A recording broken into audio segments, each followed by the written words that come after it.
yesterday's gone. Welcome to the latest edition of Looped In Live, presented by Methuen Family Health Center. My name is Tim Wood. I am the editor, owner, publisher, whatever, of Loop Weekly. Glad to be back with you. Yeah, welcome back. Although you didn't really go anywhere. You've been working hard. No, I didn't go. I mean, you know, we took some day trips. My son's in a honors geometry class in the mornings at the high school. Nice. So, honors geometry, you helping him with that homework? No. Although, ironically enough, part of his homework last night had to do with urban planning. Really? Yeah, which fascinates me. I would have just loved to do that. You know, if I come back in another life, I think I'd be a veterinarian. But a vet. Yeah, nice. But I love dogs, any kind of animal, but especially dogs. Anyway, I do too, but I'm too empathetic. Yeah, hurting dog breaks my heart. Oh, yeah. Although I don't want to sound like a jerk, but the one type of hurting animal that doesn't break my heart, I just want to punch the people that make those ASPCA commercials. Oh God, yeah. With Sarah McLachlan. Sarah McLachlan. I can't stand them. God, I know. Okay, so they got to stop that. So a lot of you were taking bets on whether I still have a voice this morning. I did a 4.5 hour Jerry Lewis telethon last night. All right. on the Loop Weekly Facebook feed. As you'll also notice, those who are watching, I shaved. I got a little haircut. Thank you, Supercuts. Your tone in particular has evolved over the last few weeks. My what? Your tone, as I was catching up on posts and things like that. Yeah? Yeah. How so? We were talking about it a little bit more. You had a kind of a innocent, not innocent's the wrong word. You had an optimistic view of this whole thing. It goes with... I think you're starting to look under the carpet. Well, it's not that I was never looking under the carpet, yeah. Lou. And that's the thing. It's just... It's my nature. It's why my column is called Over Medium. Yep. I got that cynicism mostly, but I got that little tiny yolk of optimism right. and idealism, romanticism that you want to believe. Right. You want to give people the benefit of the doubt. But you know what? Honestly, I'm probably not going to stop being that way, but you start feeling like Charlie Brown with Lucy after a while when Lucy just keeps taking away the football. In this instance, yes. Oh, and certainly. A lot of instances. Yeah. It's crazy. Well, it's Massachusetts for you. So, Jerry, David, Rich. Rich, enough with you and your Lou love. Leave Rich alone. Yeah. Come on, man. Who's at the meetings with you? Come on. That's right. You're doing all the hard work. He just comes on. He just makes sure the show gets out on time. That's right. Which is a lot. I kid because I care. All right, so. And I throw the hot takes. That's the thing. You are. You are piping hot take guy. Well, not because I do the hot takes, but because a lot of on this show in particular, in this particular instance, we've got all these great people coming in and talking about it. You talking about it, Steve Saba, all the counselors, things like that. They can't say stuff. I can. Yes. Yeah. So I try to take that role for them and for you. Not that I'm speaking for you, but I'm going to throw it into the conversation. But you remind me of like crusty old ticked off guy. Yeah. You remind me of of Homer's dad on okay. That's a little strong, ends up yeah. just saying Matlock. Yeah. All right. So. Yes, but I haven't been wrong yet. Now you sound like Tom Duggan. Yeah.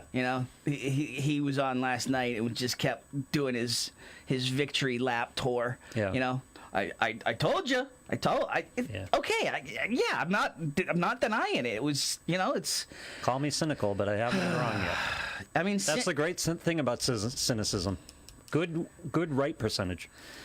It's like, it's like when you go to Vegas and you think you're gonna take down the blackjack table. Yep. Cynicism is the house. The house always wins. It's chalk. Yeah. Cynicism is chalk, especially here in this state. All right. Tell me I'm not wrong, guys. Okay? Tell us we're not wrong. because that's what it's feeling like right now. All right? So 2 weeks away, somewhat quiet 2 weeks. Until yesterday, we kept waiting for Mayor James DeJuga to say something about the $1.8 million budget cut that the city council did. One of, I said it last night. I'll say one of the boldest moves I've ever seen a city body make, whether you agree with it or not. Right. I mean, that was some cojones. So we're waiting to see the fallout. The superior officers file a wage rate violation memorandum, not officially a lawsuit, but just a notification, right, putting people on notice, essentially. And then Mayor DeJuga comes out yesterday, despite 99-1, support sentiment in terms of not supporting the memorandum of understanding, supporting what the city council did. Right. Outside of the police community, 99-1 support, and even within the police community, a lot of those patrolmen are sick and tired of what's going on with the superior officers and the fact that they're going to take it. Yep. They're going to take it in the tuchus. Right. On this. It's not cool. It just isn't. And I when this first came out, I said, it is the best deal that they probably can get. So, okay. Yeah. Let's eat it and be done with it. 2 years, we'll be done with it. Okay? Oh, yeah. Thinking we're going back? or you're going to put it off 2 or 3 more contracts because you gave 18% this year? That's not going to happen. That's just a new base. Well, here's the thing about all that, and I still come back to this. What we were told, and I heard it here. He went 0. He said, "I voted 0, 2, and 2," and that's what Zani we're holding it to. It was 0, 2, and 2. DeJuga came in, said said 0, the same 2, and thing. 2. The police union said it was 0, 2, and 2. That's what we thought we signed. That was their story. We didn't understand all these escalators. And then DeJuga goes from not even talking to the superior officers and trashing them in the Boston media and any media that would listen. Mm-hmm. We didn't, by the way. If we believe everybody, this was an easy fix. You just do the 0, 2, and 2. But I don't believe anybody in this. Everybody knew it wasn't a 0, 2. Yeah, and I said it, and I was right that they would have lost that lawsuit. Oh, sure. Because that was a signed contract. Yep. Okay, but all those same labor lawyers have now said the way that the council did this, the city would win it now, because they said, you know what, we'll give you the contract, but you're going to have to do it under this budget. Right. So all those same labor lawyers, I went back to them and they all said, whoa, well, now we're talking a whole different animal. Right. The only thing that the superior officers could claim is retaliatory action, and in this case, ironically, it's the school fiasco that the city council can fall back on to void that lawsuit, because right, they're facing a $4 million hole there. Yep. So I mean, if anything, the $4 million overspend was good for this.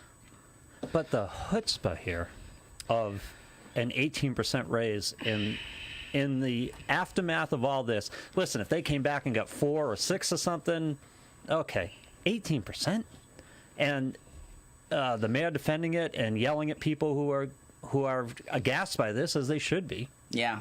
And the superior officers union or the police union saying, "Yeah, don't blame us." 18%. I'm sorry, you got to take some of the blame.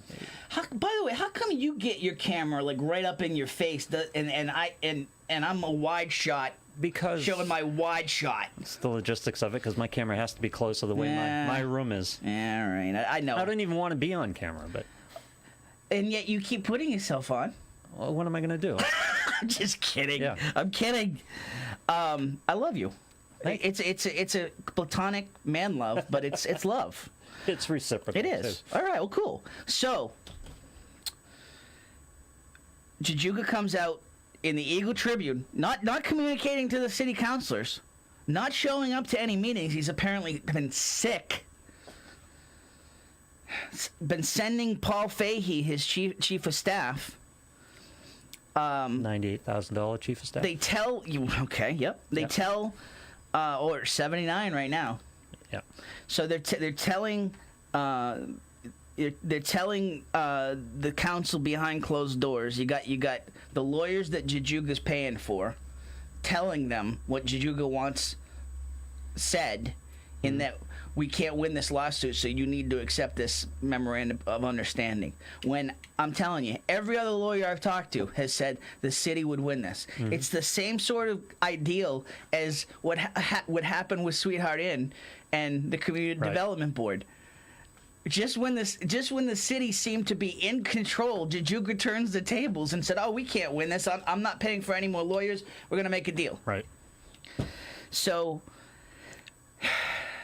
the ironic part of this, Lou, is, so Monday afternoon,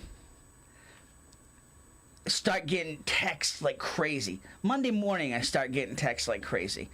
Are you hearing what's going on? Yeah, well, I'm hearing what's going on. Okay. What's going on? You got Jajuga working the phones, calling city councilors, especially the younger councilors, planting that seed in their head. You know, be open. Please be open to this MOU. Is he politicking or intimidating? In other words, is he saying, this is why I think you should go this way? I mean, and that's fine. The mayor can do that. That's within his purview. Is it though? When he's got that and that's where I'm at. That's where I'm at. And that's where a lot of people felt like this was the last straw. Yeah. In terms of, we're done with Jajuga.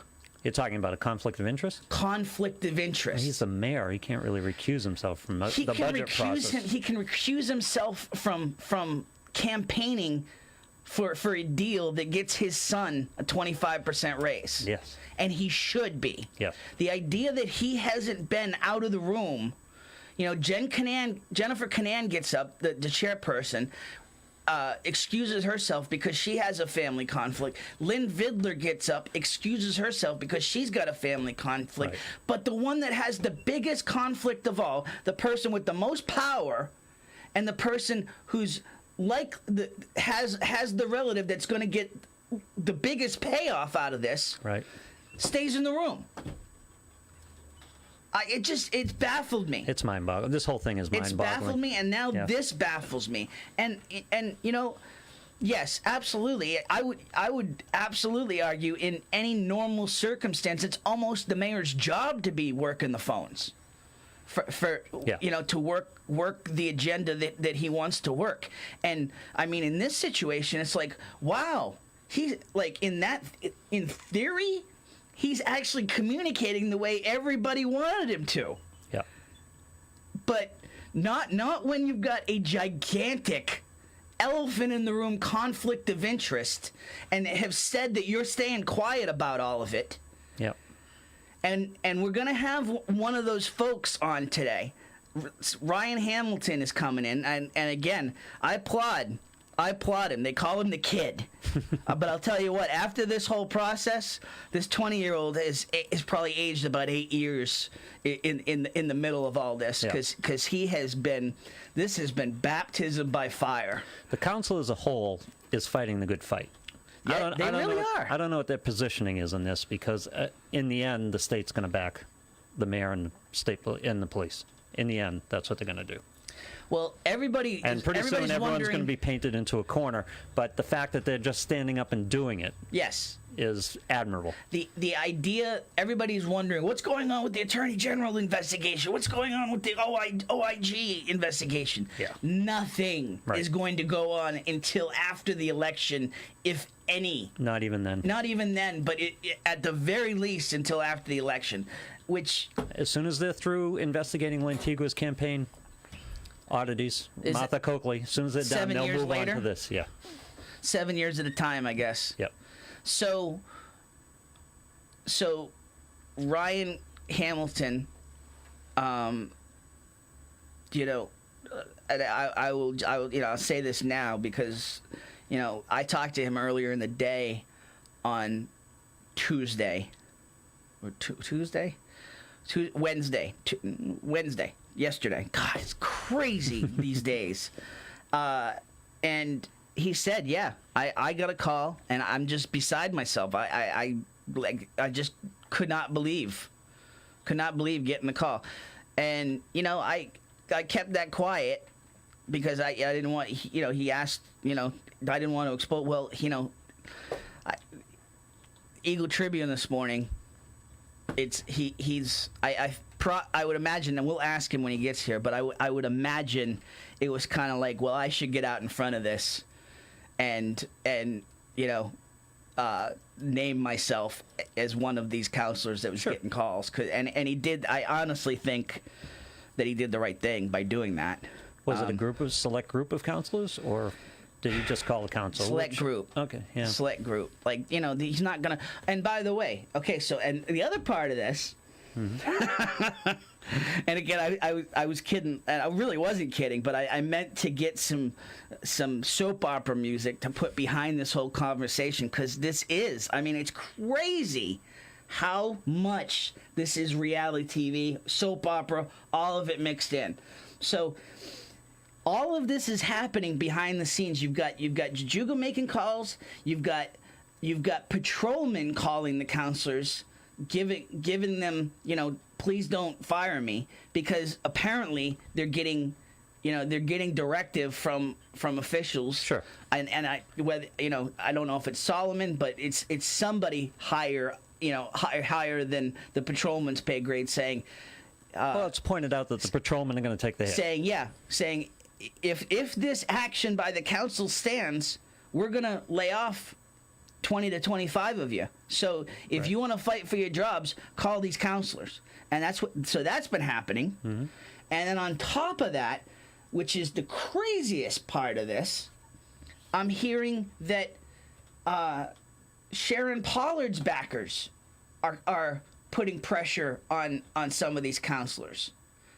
Because, and at first I'm like, no.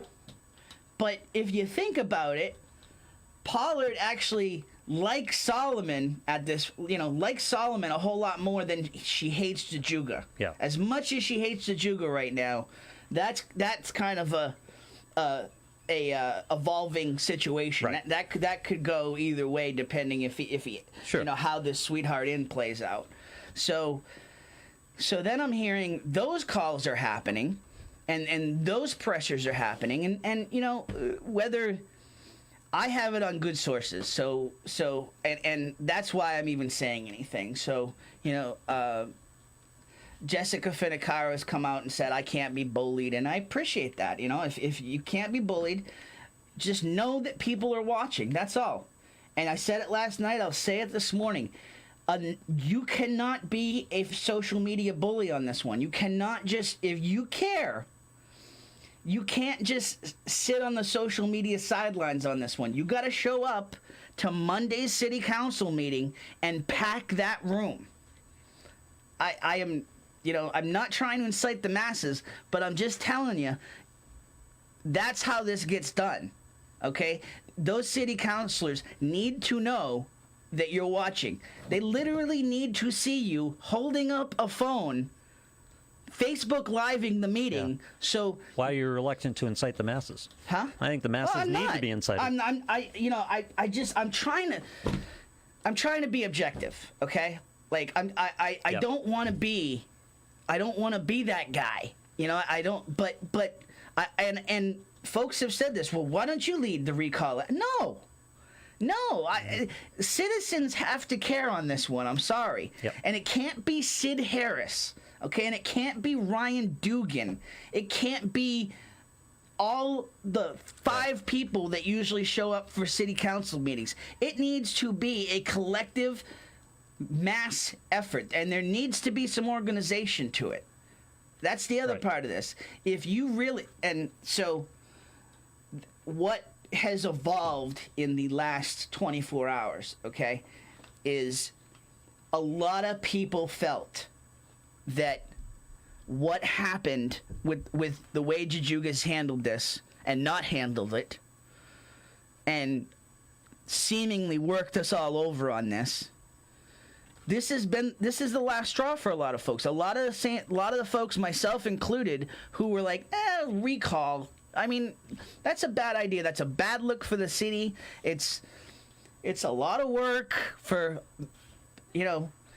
really at the end of the day, you're giving, okay, you create a recall, but then it's just a short window where the incumbent has a huge advantage in a recall election. So if there's a recall, you got to have an organized effort to get 4,500 signatures, which, quite honestly, it doesn't sound a lot, but when 8% of the people are voting, that becomes a fairly Herculean effort. But if people are active, here's the thing. Here's what went wrong, and I'll take the macro view here.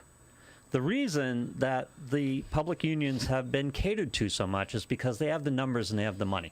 When it comes to municipal elections, the public unions get people out and get enough votes to elect candidates. So what has to happen here is that the voters in general, the non-public union voters, have to show their voice. Yeah. They have to stand up. They have to rebalance the scales, because right now everybody's leaning towards the public unions, in this case the police union, because in municipal elections these are the people who determine the outcome of elections, because the citizens stay home. The unions get out, the citizens stay home. And Rich, I am waiting for a call back from the State Ethics Commission on this, because it's one thing to say this sounds corrupt, but I would like to get an opinion from the State Ethics Commission on whether this crosses a line. Yeah. Whether I'll actually get that call back. Whether it, from a legal standpoint, crosses a line. It crosses a lot of lines. Well, they are the Ethics Commission. Yeah. So I wouldn't necessarily, I don't.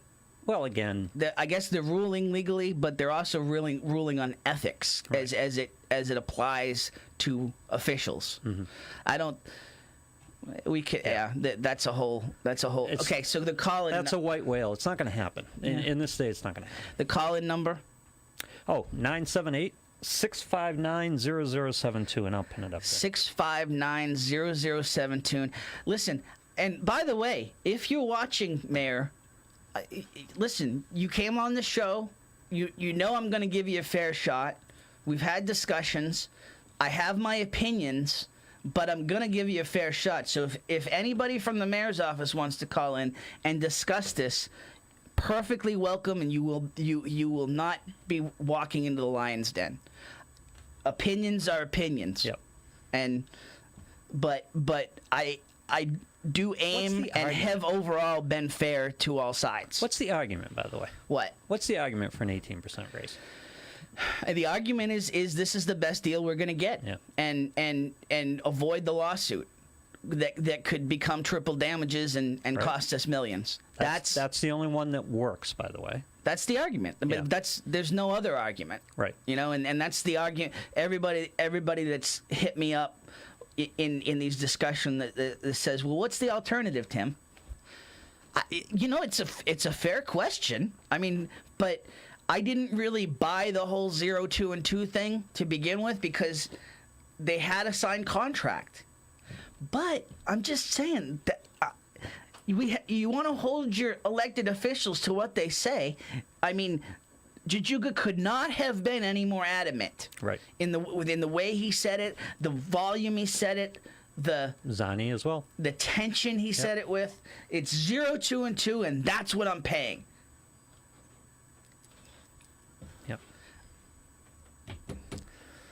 it's just all mind-boggling.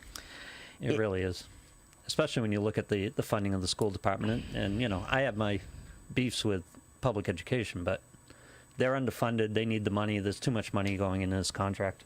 It's an 18% raise in municipal Massachusetts at this point. Yeah, this is an awful situation for us all to be in, okay? Because nobody's against the police, okay? No, and especially the patrolmen who are out there taking the bullets and out there on the front lines when domestic violence calls turn into gunshots, okay? And that's not alarmist. That's fact. That happened in... Right. So, nobody's against the police here. We're against how this is happening.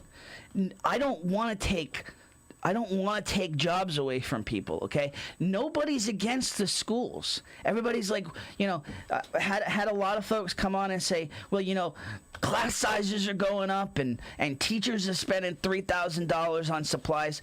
No one is more sympathetic to it than I am. And I've shown that to a fault on the school side, okay? And I do believe, okay? I do believe teachers are heroes. And I do believe, as much as we say thank you for your service to veterans, for protecting our country, we should be saying thank you for your service to teachers for forwarding our country by teaching our kids. So I am a school supporter, but I'm telling you, stop trying to tell me that this wasn't illegal spending, that it was just unfunded spending, and it needed to be spent. I'm not arguing that money needed to be spent and needed to cover mandates. What I am arguing is the way it was done. And the lack of communication between the school folks and the city council to prevent more bleeding. We could have put a tourniquet on this. We could have cauterized the wound, and maybe turned a $4 million deficit into 2.5 by cutting off budget spending. Proactive management. Jason's here. Go ahead, Jason. There he is. Jason Marco, what's going on, guys? There he is. Yes, please. What street are you live on, and what's your height and weight? Not this time, Tim. First time, long time, the whole shebang. What's going on, Jason? So, I just had a quick question. I've kind of been out of it. No, you haven't. Yeah, I just had a quick question as far as the mayor wanting to give the $1.8 million to the Superior Officers Union. Correct me if I'm wrong, but he can't override the council by giving it to them, but he has to find it somewhere in the budget, correct? Correct. They cut budget. And so at this point, that's what he would do, is he would have to find budget to fund it. And so he'd have to open it up again and go through the budget and find $1.8 million. Yeah, absolutely. Or he can take the approach that he's now taking in trying to bully the council into opening this back up. And so the way this would have to happen is that you would have to have a vote first on putting the $1.8 million back, and then they would vote on the MOU, the Memorandum of Understanding. Because if you vote on the MOU first, you've already taken the money out, so the minute you vote, you voided the understanding. So and that's what's going on behind the scenes. And again, it's not conspiracy theory. A lot of Steve Saba, who was one of the champions of this cut, he is on vacation next week. He's in Mexico. Yep. And it's not a coincidence that there's a lot of behind the scenes motions trying to backdoor this onto the agenda for Monday night's meeting.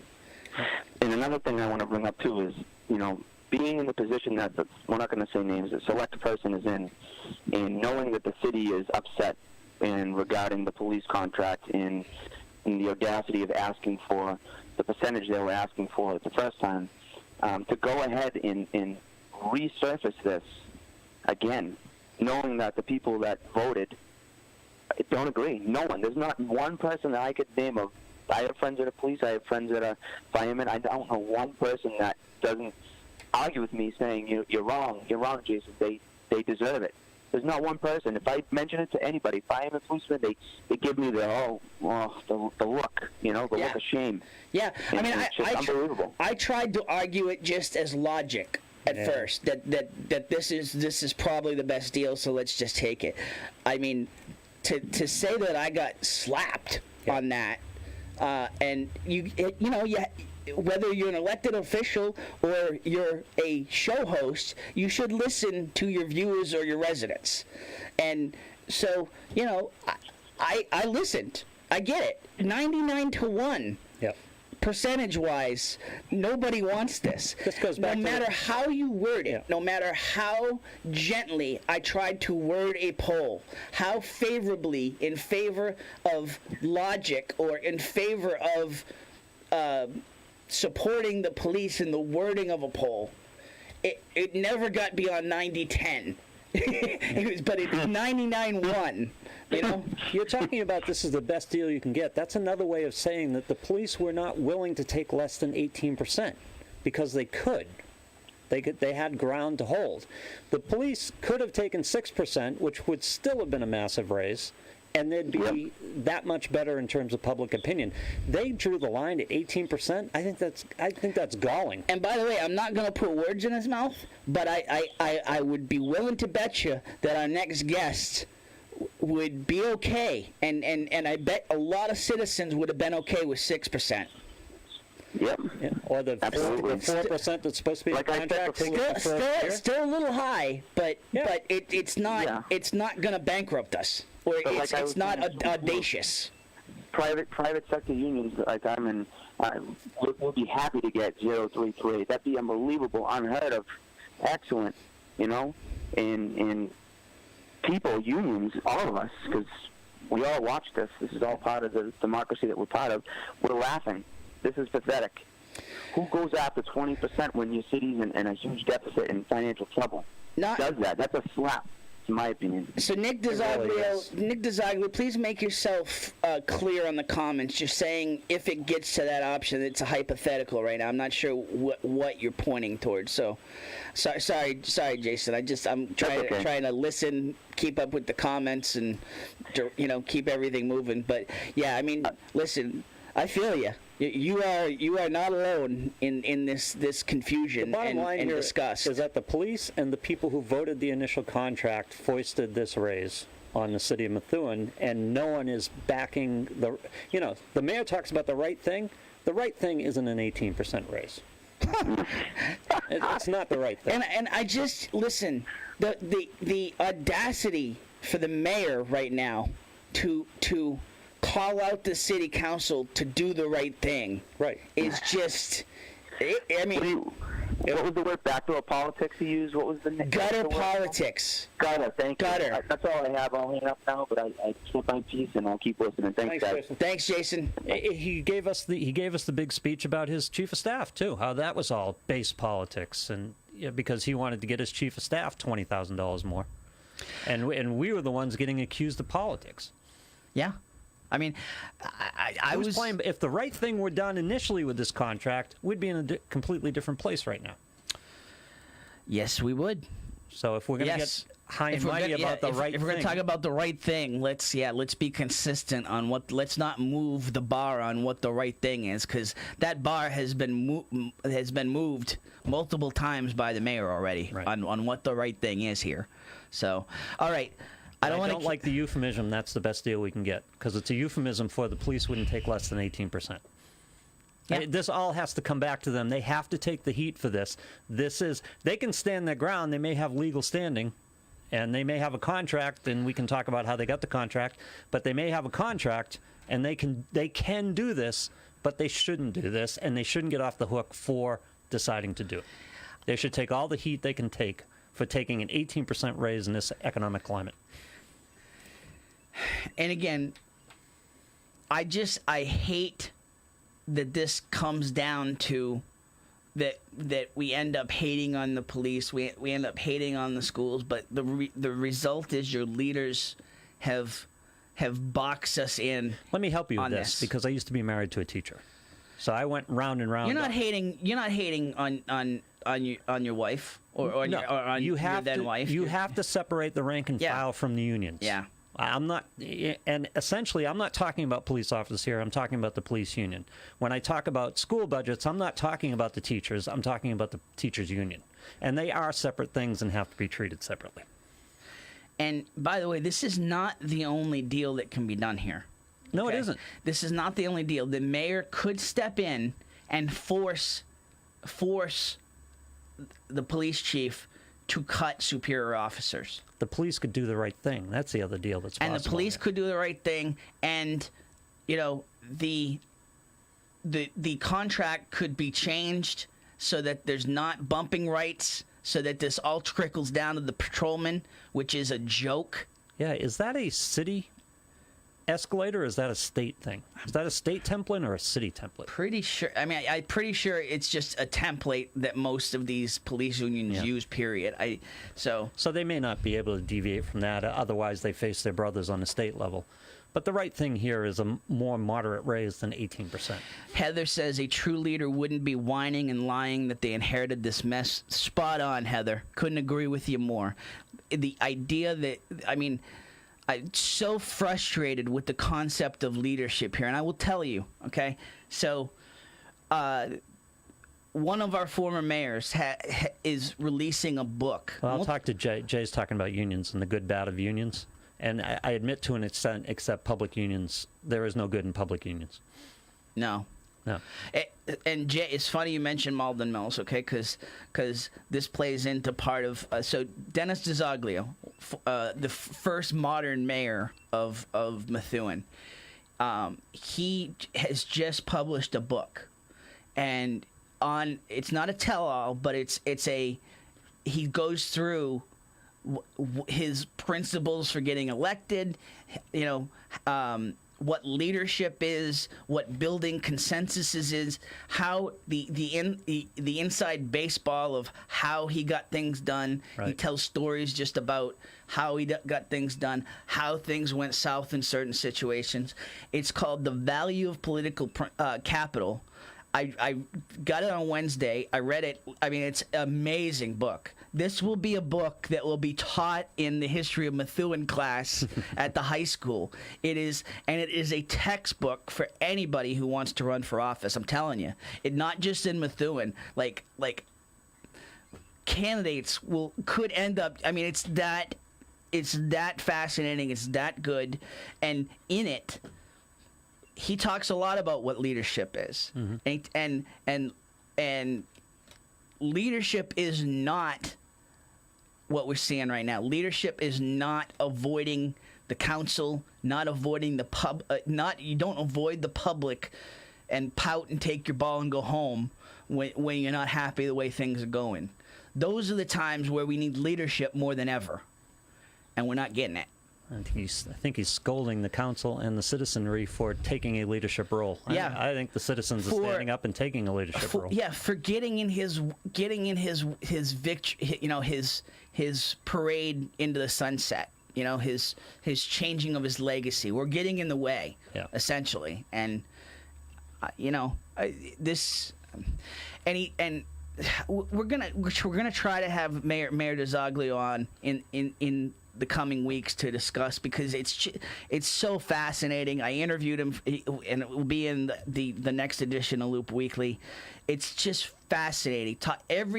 Everything he talks about in the book is incredibly timely and relevant right now. It's the values. The value of political capital. You can get it on Amazon.com. I highly, highly recommend it. We're going to take a break. We got bills to pay. We got guests to get in here who Ryan's been sitting out there patiently listening to us rant and rave. We'll get Ryan Hamilton in the chair next. You are listening, watching, experiencing Looped In Live, presented by Methuen Family Health Center.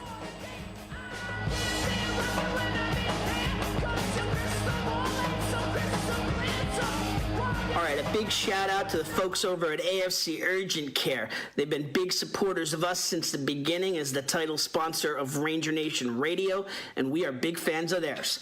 AFC Urgent Care, the right care right now. You'll never need an appointment. Got that persistent cough and cold, that cut that needs a few stitches, or need a sports physical and don't want to wait weeks to get into your primary doctor?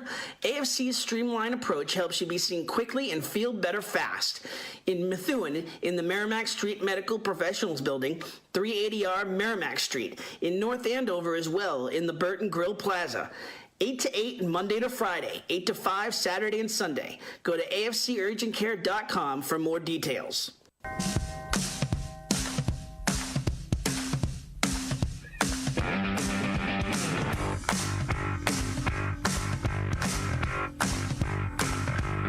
I'm getting the point. Getting the point. Getting the point. That means we're back on. Yeah. So, welcome back to Looped In Live, presented by Methuen Family Health Center. Lou, fill some space for a second, because I'm trying to find the read. Trying to find a read? Yeah. We're going to fill some space here? Yeah. Ryan, how was your week? Living the dream. Living the dream. Living the dream daily. Pull that mic a little closer. That's it. Yeah. This a little better? Yeah. All right, perfect. All right. Yeah, no, living the dream, I'm working for a congressional candidate right now. Yep. I know that's probably the last race on people's mind at this moment, but I'm working for Lori Trahan. She's running for the 3rd Congressional District and putting in a lot of work for her. I can't even imagine what it's like for you city councilors because I hate the phone. Yeah. My kids call, I pick up the phone. Otherwise, what are you kidding? Text me. Those phone banks are the worst. So when you pick up your cell phone and it's Mayor Jajuga, what was that moment like? I'm going to be honest with you. I've had a good relationship with the mayor. By the way, you're on the bingo card. I am. You are. I'm going to be honest with you. Okay, that's fair. That's Okay. a fair statement. Okay. All right, me and Councilor Canan. Counselor Canan is on there for at the end of the day. Okay. Yep. At the end of the day. Yeah, at the end of the day. I'm glad we all have our nice City little council phrases. bingo? Y'all got your so We're going to put those in Loop Weekly? That'd be great. So that's what we've done. We have and because so many people are watching this, you got to make some light of what you're seeing here. Because if not, we're all going to end up crying. Right. Okay, so one of these extra shows that I've done on Facebook Live, we just all got together and came up with that list of the phrases we've all been hearing. Crystal clear. Yep. Everybody drink? Yeah, no, crystal clear. At the end of the day, I'm gonna be honest with you. Yep. Oh God, I should have brought that list with me. But we got a whole list of them. It's just like the Trump-Hillary debates when they used to have them. Yeah. So what we're gonna do? I've done them for shows on here. I found a randomizer. Yep. That they created for Super Bowls. Yep. It's a randomizer that will create bingo cards. Oh, they're out there. Google them. They're out there. And we're gonna do that. So, sorry. Oh no, no problem. But in terms of the calls though, I'll admit yesterday I was probably on the phone with constituents for probably like 3.5 hours yesterday. Thank you, Matt. Okay, so the pleasure of the council for the kiddos. Thank you, Madam Chair. Yeah, we had a whole. Oh, I remember watching them. I remember watching the podcast that you were doing. I forget off the top of my head, but there were some good ones. There were definitely some good ones. All right, so let me get this read in real quick. Family's everything. That's why it's right in the name at Methuen Family Pharmacy, where you can get pharmacy services by the Methuen community for the Methuen community. You don't have to be a patient of Methuen Family Health Center to use the pharmacy either. Drop by 147 Pelham Street in Methuen, right off exit 47 on Route 93, near the junction of Route 213, and get your medication from the friendly faces you already see in your neighborhood. Learn more at glfhc.org/pharmacy. Methuen Family Health Center, proud sponsor of our Stars of the Week segment on Ranger Nation Radio, and very thankful to have them as presenting sponsor of Looped In Live. I know that the folks at Methuen Family Health Center probably didn't think they were getting into this when they signed on, that it would be all city council all the time. Talk about getting in at the right time, though. Getting in early. I hate when people say that to me, quite honestly. Like wow, you picked the right time to start the newspaper, or you picked the right time. Like, I'm not rooting for this. Well, of course not. But just in terms of the exposure, in terms absolutely. of a lot of people are watching this. You look last night, you and Tom Doug and I caught it on the late side, but you going on for 2 hours before I like came 120 people at any one time just watching this. When I came in at like stupid stream, 11:30 at night, it was still 75, 76 people consistently. Sometimes you get up to 80. I was like, wow. I mean, that's impressive. It's ridiculous. But it's the way of the future. It honestly is, and we thank Methuen Family Health Center for being one of those sponsors that understands that and understands that we're taking this forum to where people are watching now. So, one other thing before we get to Ryan, I just want to say real quick. I got a lot of questions. I've been resistant to start an offshoot discussion forum because, as much as I'm frustrated by a lot of the noise that's on Methuen Sound Off, or don't feel like some of these other ones are what I want as Right. a participant. I didn't want to come off as competing or trying.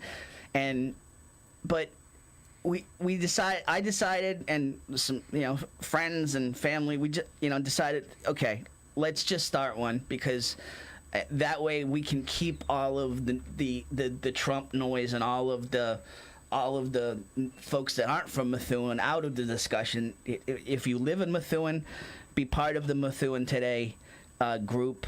Not exclusively. It's just another one of those places that you can be out there. Methuen Today is the group on Facebook. We had about 350 members sign up. It's a closed group. We're looking to see that you live in Methuen, and that you're gonna agree to civil discourse. Quite honestly, that's really those are the two prerequisites. So we had about 350 signups in about an hour. And it continues growing. If you want to be part of that, hit me in the comments of this show, or direct message me or the Loop Weekly, and just let me know you want in, because we'll get you signed up for it. We'll get you signed up for the Methuen Today page. You may not see it if you search it, because it's a closed group. But if you want to be part of that discussion, let me know. So. Enough, and I feel bad, because I feel bad doing that self-promotion, but then I get folks who say I don't promote the brand enough. I don't talk about Loop Weekly enough. I don't talk about Ranger Nation Radio and all the other things we're doing enough, or the Blue Book that we did, or whatever. So there it is. Ryan Hamilton. There you go. Here I am. Thank you for having me on. You are correct, sir. How are you? Good, thank you. All right, so Lou, thankfully, vamped or stretched and got us into the discussion here. Yeah. You are at the crux of this little mini conspiracy thing going on. A lot of folks feeling like there's a backdoor effort to try to get this memorandum of understanding voted on while Steve Saba's away. And there's a lot of backdoor efforts to get folks to flip votes. Mm-hmm. And so even if you buy into the worst possible scenario of that, and which would be Kazanjian, we've got voting no because he or voting yes because he's been voting consistently the way the mayor wants. Joyce Campagnon, again, this is the worst case scenario, got her flipping. Then the worst case scenario, we've got Sharon or Pollard's folks convincing Jessica to flip. So now you've got 3 votes So you've got McCarty, you've got hopefully Eunice standing ground. I'm forgetting one. Who am I forgetting? Is there 6 total? There is. That's 6. Yeah, that's it, because Steve's not going to be there. So then there's me. So the worst case scenario Yep. is that, I mean, any which way you slice it, if you really are buying into this conspiracy theory, is that you are the end all be all here. And what's kind of supports that, quite honestly, Ryan, is you getting that call from the mayor. Yeah. And how do you feel that how do you feel that whoever it is might feel that you are the most impressionable? I mean, first, before I answer that, I would like to just say a quick thank you to. So this has been circulating for a couple days before before this really came out, Yep. and I appreciate the people who called me yesterday. There were a group of about 4 or 5 people that called me yesterday and wanted to hear me out. I just really appreciate that, instead of going on Facebook and assuming certain things and going and saying, well, Hamilton, that young counselor, is flipping his vote and all that type of stuff. So I really appreciate people giving me the chance to explain what was actually going on, give my side of the story, and hear me out. So I just like to say thank you to those individuals who did that. I really appreciate that. Especially to be honest with you, there has been some overreactions on Facebook, not only to this, but just in general to the whole situation. Yeah. And you know what? Kind of understandable. I get it. I totally get it. But I just appreciate that the respect they have for me as an individual. I appreciate that. And listen, I do. Yeah. I do. You know, you've earned it. Thank you. You've earned it, and it's not just because you got elected. The way you've conducted yourself in this 7-month gauntlet of hell has been exemplary. Thank you. And so you've earned that, and you know, and even, you know, I'm trying to like quell some of that, you know, in the discussions last night, and just trying to keep your name out of it. Yeah, no. I don't want to. I know. Yeah, I know. Yeah, I'm sorry. It's all good. Yeah, it's all good. But to answer your question though, my reasoning behind it is just one's the age. I mean, I'll admit it. I'm 20. I am who I am. Some people probably don't think I have a mind of my own. They probably really do think that people just that they talk to me and I flip votes. Can't think of a time really where I have flipped a vote where someone would have that interpretation. But I mean, hey, my age is my age. It's nothing I can do about it, and frankly, it is what it is. And also another reason I think that could be have people thinking that way is that kind of purposely, during this whole situation, I've kind of kept a low profile. I've been pretty quiet about the situation. I've just been kind of doing my homework and showing up to the meetings and voting and speaking out when I wish. So wait a second. I just want to make sure that somebody. Please clarify yourself on the comments, because I think Heather asked, why is the mayor calling him, which is a question in and of itself that we'll get to. But it seemed like somebody said because he's a good old boy. I don't know about that one. Called a good old boy? No, if anything, usually I'm referred to as the kid. The kid. That's what I've been told. Yeah, that's okay. No, I mean I ran on the platform of being a fresh view, fresh eyes, fresh voice for Methuen, and I think I've kind of stepped that way. I've kind of stayed that way. I don't know. I don't know. Maybe they think I'm the Good Old Boy Network, but I sure don't think I'm in the Good Old Boy Network. Do you feel? I mean, were you put off by the call? First of all, no, I really wasn't. There were other things talked about in the call that weren't in regards to the MOU, and that I welcome. I think more communication between the mayor and the councilors. I think that's welcomed by every councilor in regards to just having that line of communication open. Let's hear each other out on how we feel about things. The MOU just shouldn't have been one of the things that's what is so messed up about this, because that's what I was saying to Lou before you got here. It's like, okay, this is what we wanted. This is what everybody thought they were getting, was a dialogue between the mayor and the councilors, when this transition was happening. That's what we all thought was happening. Yeah. And it hasn't happened. And now it happens. It's kind of a conflict of interest. It is, for him to even be involved in this. It is. Yeah. And would you at least agree to that? I don't want to, Yeah, it is. And, thinking back on it, I should have respectfully said, Mayor, you know what, I don't think we should be having this conversation in regards to the MOU. There's some fault on my part as well. I will not shy away from that. But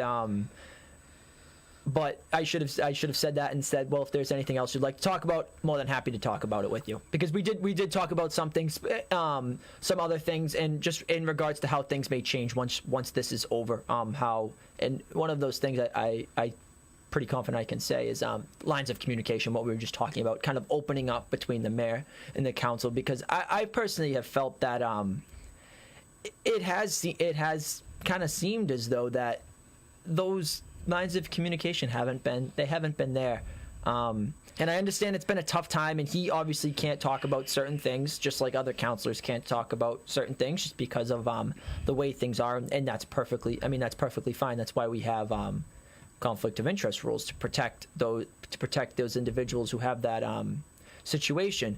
But overall, we could definitely use some more communication between. I think that also goes between counselors as well. Yeah. Is having that communication, obviously not violating any laws or anything. Not to a point of a quorum. Yeah, not to a point of a quorum, of course, but just making sure that we're working as a team, both executive and legislative branch, working as a team to really move Methuen in the direction we want. So let's ask you some very direct questions here. DJ Mike has done my job for me somewhat. Have you felt bullied by the executive branch at any point during your tenure? Absolutely not. Okay. I really haven't. Even when we had that conversation, there was no, you need to vote no. There was no demands. It was a simple, please keep an open mind. And you know what?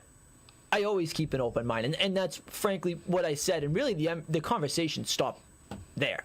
Was, can you please just keep an open mind? And I get it. Some people, you even said it yourself, I heard when you were sitting out there, some people think that really this is the deal that is the lesser of all evils. I've even heard that from some residents. Sure. Like, we don't want to go to court. We think it's a long, drawn-out battle. Some people even say, you know what, I think we can win, but they don't want that long, drawn-out battle. And I very much respect that side of the argument. But I disagree, and but I always keep an open mind. And this was going into the executive session. It was the day of the executive session, so that was kind of the context of keep an open mind when you go into that session. Of course, I can't say anything about that session. I just want to be crystal clear. Bingo on the question. During the mayor's call, did he try to persuade you? I mean, define persuade. I mean, did he use the word "here's why," or did he use the phrase? Did he make a case? Yeah. Did he make a case? I mean, he made a case. I mean, it just. I never felt a level of disrespect though. Like he was talking down to me. I never felt that. It was very simple. It's like you and myself having a conversation about. I mean, I know we've had conversations about just the congressional race, and saying, you know what, I think this person's going to win because of X, X, and X, and I think this person's going to win because of X, X, and do you feel comfortable characterizing the case that he made? No, not because of anything he said that would be considered wrong, but just because of that whole legal proceedings. I don't want to say something that I should not. So that's why. But just for the record, there wasn't anything offensive. There wasn't anything that anyone should be worried about that he said. I want to address something that was said. I think Jessica Finnecar was the one that said it on her page, that the seal of the executive session should never be broken. If there is stuff included in that executive session that you find extremely offensive or wrong, is there any scenario where you would feel compelled to talk about what was in executive session? So, I'm going to be honest with you. Watching. Got me. Yes, I am a bingo cheater, Rich. Yes, I am. So watching last night, I really thought Tom Duggan gave a great answer to that. Only when it is no longer in the purview of the executive session. So we went into executive session to talk about the contract. Yep. So if there was anything outside the purview of the contract, or legal proceedings regarding the contract, I feel as though that is basically waived under the executive session because it's not in the discussion. So personally, I don't recall, and I have a pretty good memory. Don't recall anything out of that purview. So let me ask you some questions that don't get you in trouble. Then, Of course. okay. We're not going to play this asking the same question six ways. No. Okay. Yeah. But all right. So before that executive session ever happened, Yes. I learned or was informed that the legal opinion of the outside lawyers was that the city will not win this case. And so, and that was what would be conveyed in an executive session. This was not anybody ratting on what happened in executive session. I was told before that executive session ever happened that this is what would be laid out to the council. Yeah. Hypothetically speaking, do all of the facts in play here, do you agree with that concept that the city would lose a lawsuit? So I'm just for the record. Not anything that was said in executive session. Yep. This is just your opinion with all of the facts as they have been laid out to you, as you have researched as a council. Yeah. As a counselor. No, I do not believe the city will lose in a lawsuit. That is because I'm going to be honest with you. If I did, things would probably be different in terms of how I would be voting. How you would have voted on Yes. that memorandum of how you would have voted on the 1.8 million. Yes, absolutely. Because again, I don't like to speak for anyone else, but I don't want to set the city up to fail. Yeah. I mean, why? That's like going into any sports contest, any contest, saying, you know what, I know I'm going to lose, but let's just do this for the heck of it. I mean, in my opinion, you go in thinking after research is done on my own personal end that we are going to win this lawsuit and that things are going to be rectified in the way that we want them to be. You have absolutely zero Sicilian blood, don't you? Yeah. Why is that? Sometimes you run into the fire. Yeah. Sometimes you fight the fight.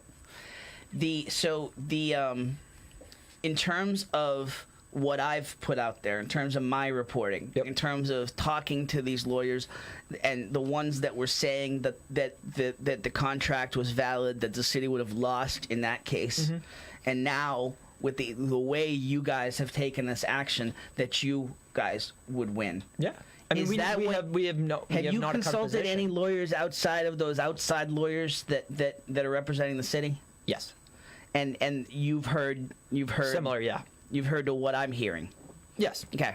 Of course, and they always stipulate nothing is ever certain in the law. I mean, nothing's certain when you get in front of a judge. Things happen. Yes. Yes. You know? But Billy Bob Thornton taught me that on Goliath. I feel as though after consulting them that that we have the odds in our favor, and I like that. I very much do. Lou? Was that a consideration before you decided to make the cut to the budget? Yes. So you guys vetted the prospects of this particular strategy before you took the vote? I did, because personally I think the worst thing we could have done as a council and as a group is make that decision to cut and then rescind. I think it looks like we didn't do our homework, like we made a rushed decision and that we are just trying to pander to the crowd. And I don't think that would have been a good idea for us. I think if we're going to do something, we have to make sure that it's the right decision beforehand and then proceed. Do you, at this point, how do you see this playing out? Do you believe that there's some sort of backdoor effort to get this on the agenda? You know, I really hope not, because you mentioned the counselors, couple counselors that would flip that you thought, and it's not even.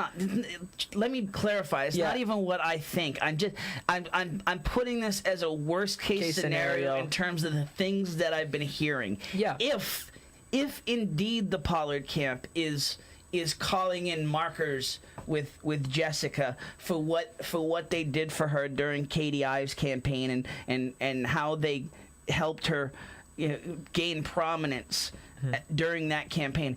If that camp, and again, it's conspiracy theory, I understand that, I'm hearing it from reliable sources, multiple reliable sources. So where there's, I don't always believe where there's smoke, there's fire. But in this case, these are very reliable people from different portions of the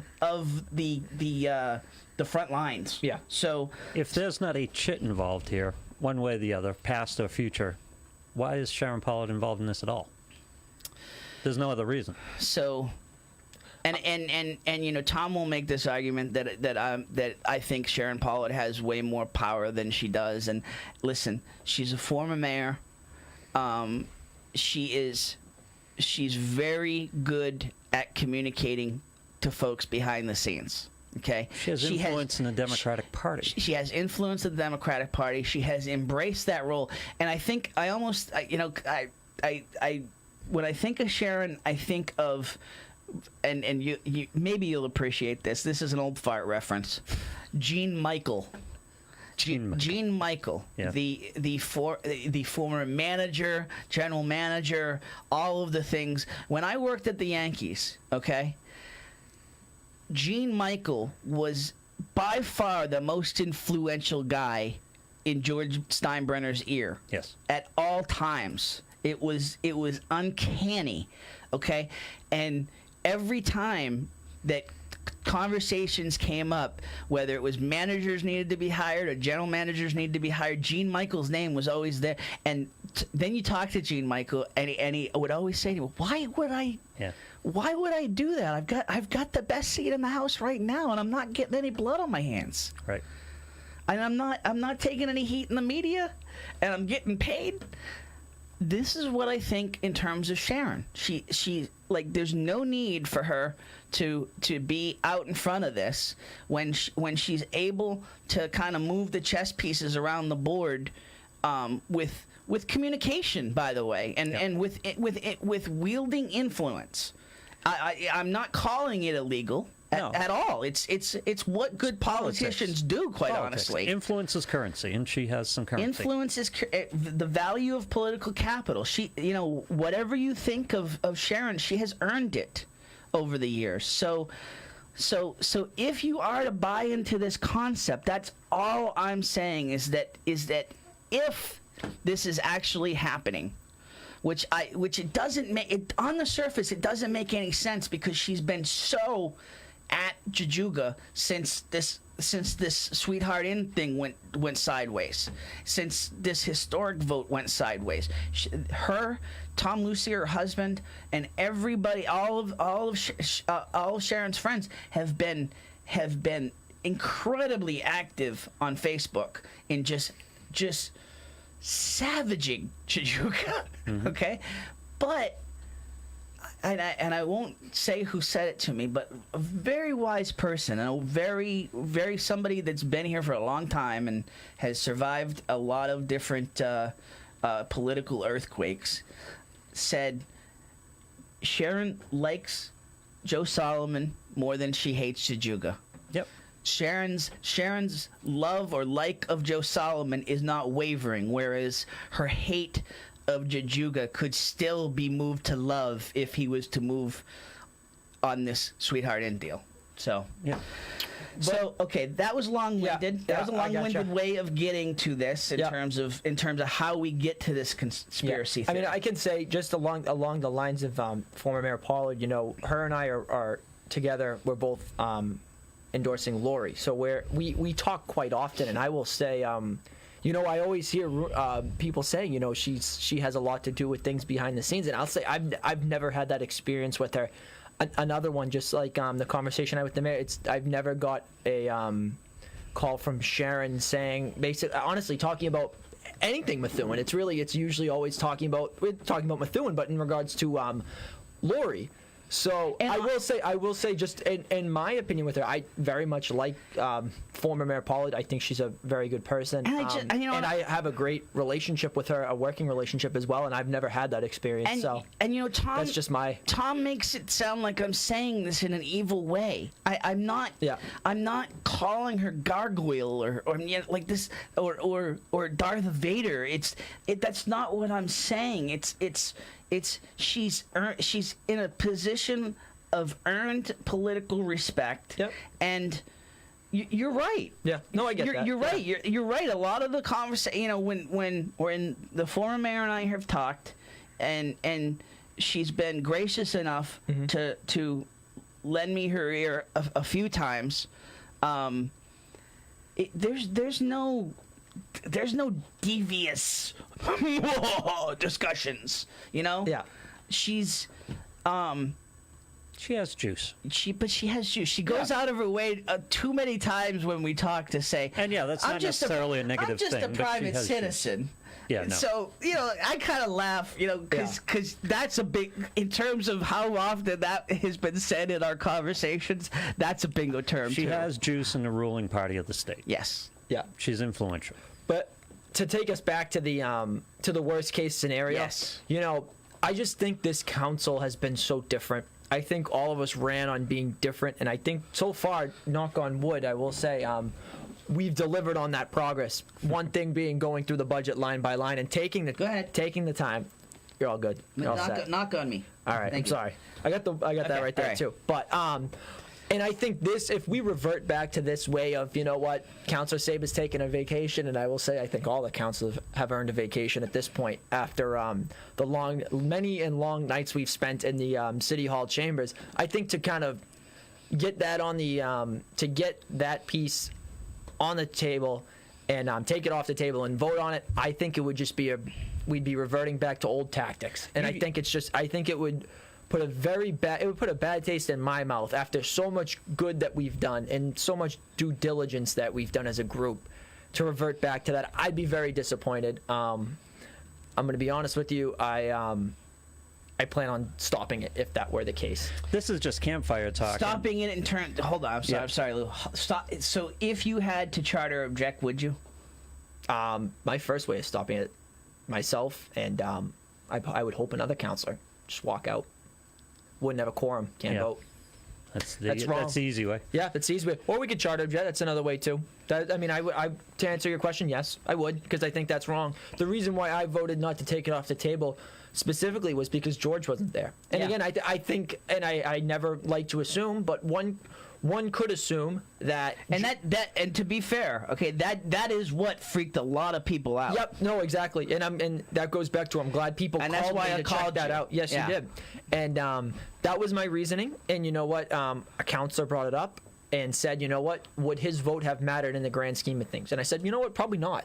But I still think, though, that this is an important decision that the city is making, and all of us should be at the table for that. And I believe the same thing with Councilor Saba. We should, whether we have a special meeting when he comes back, that's fine.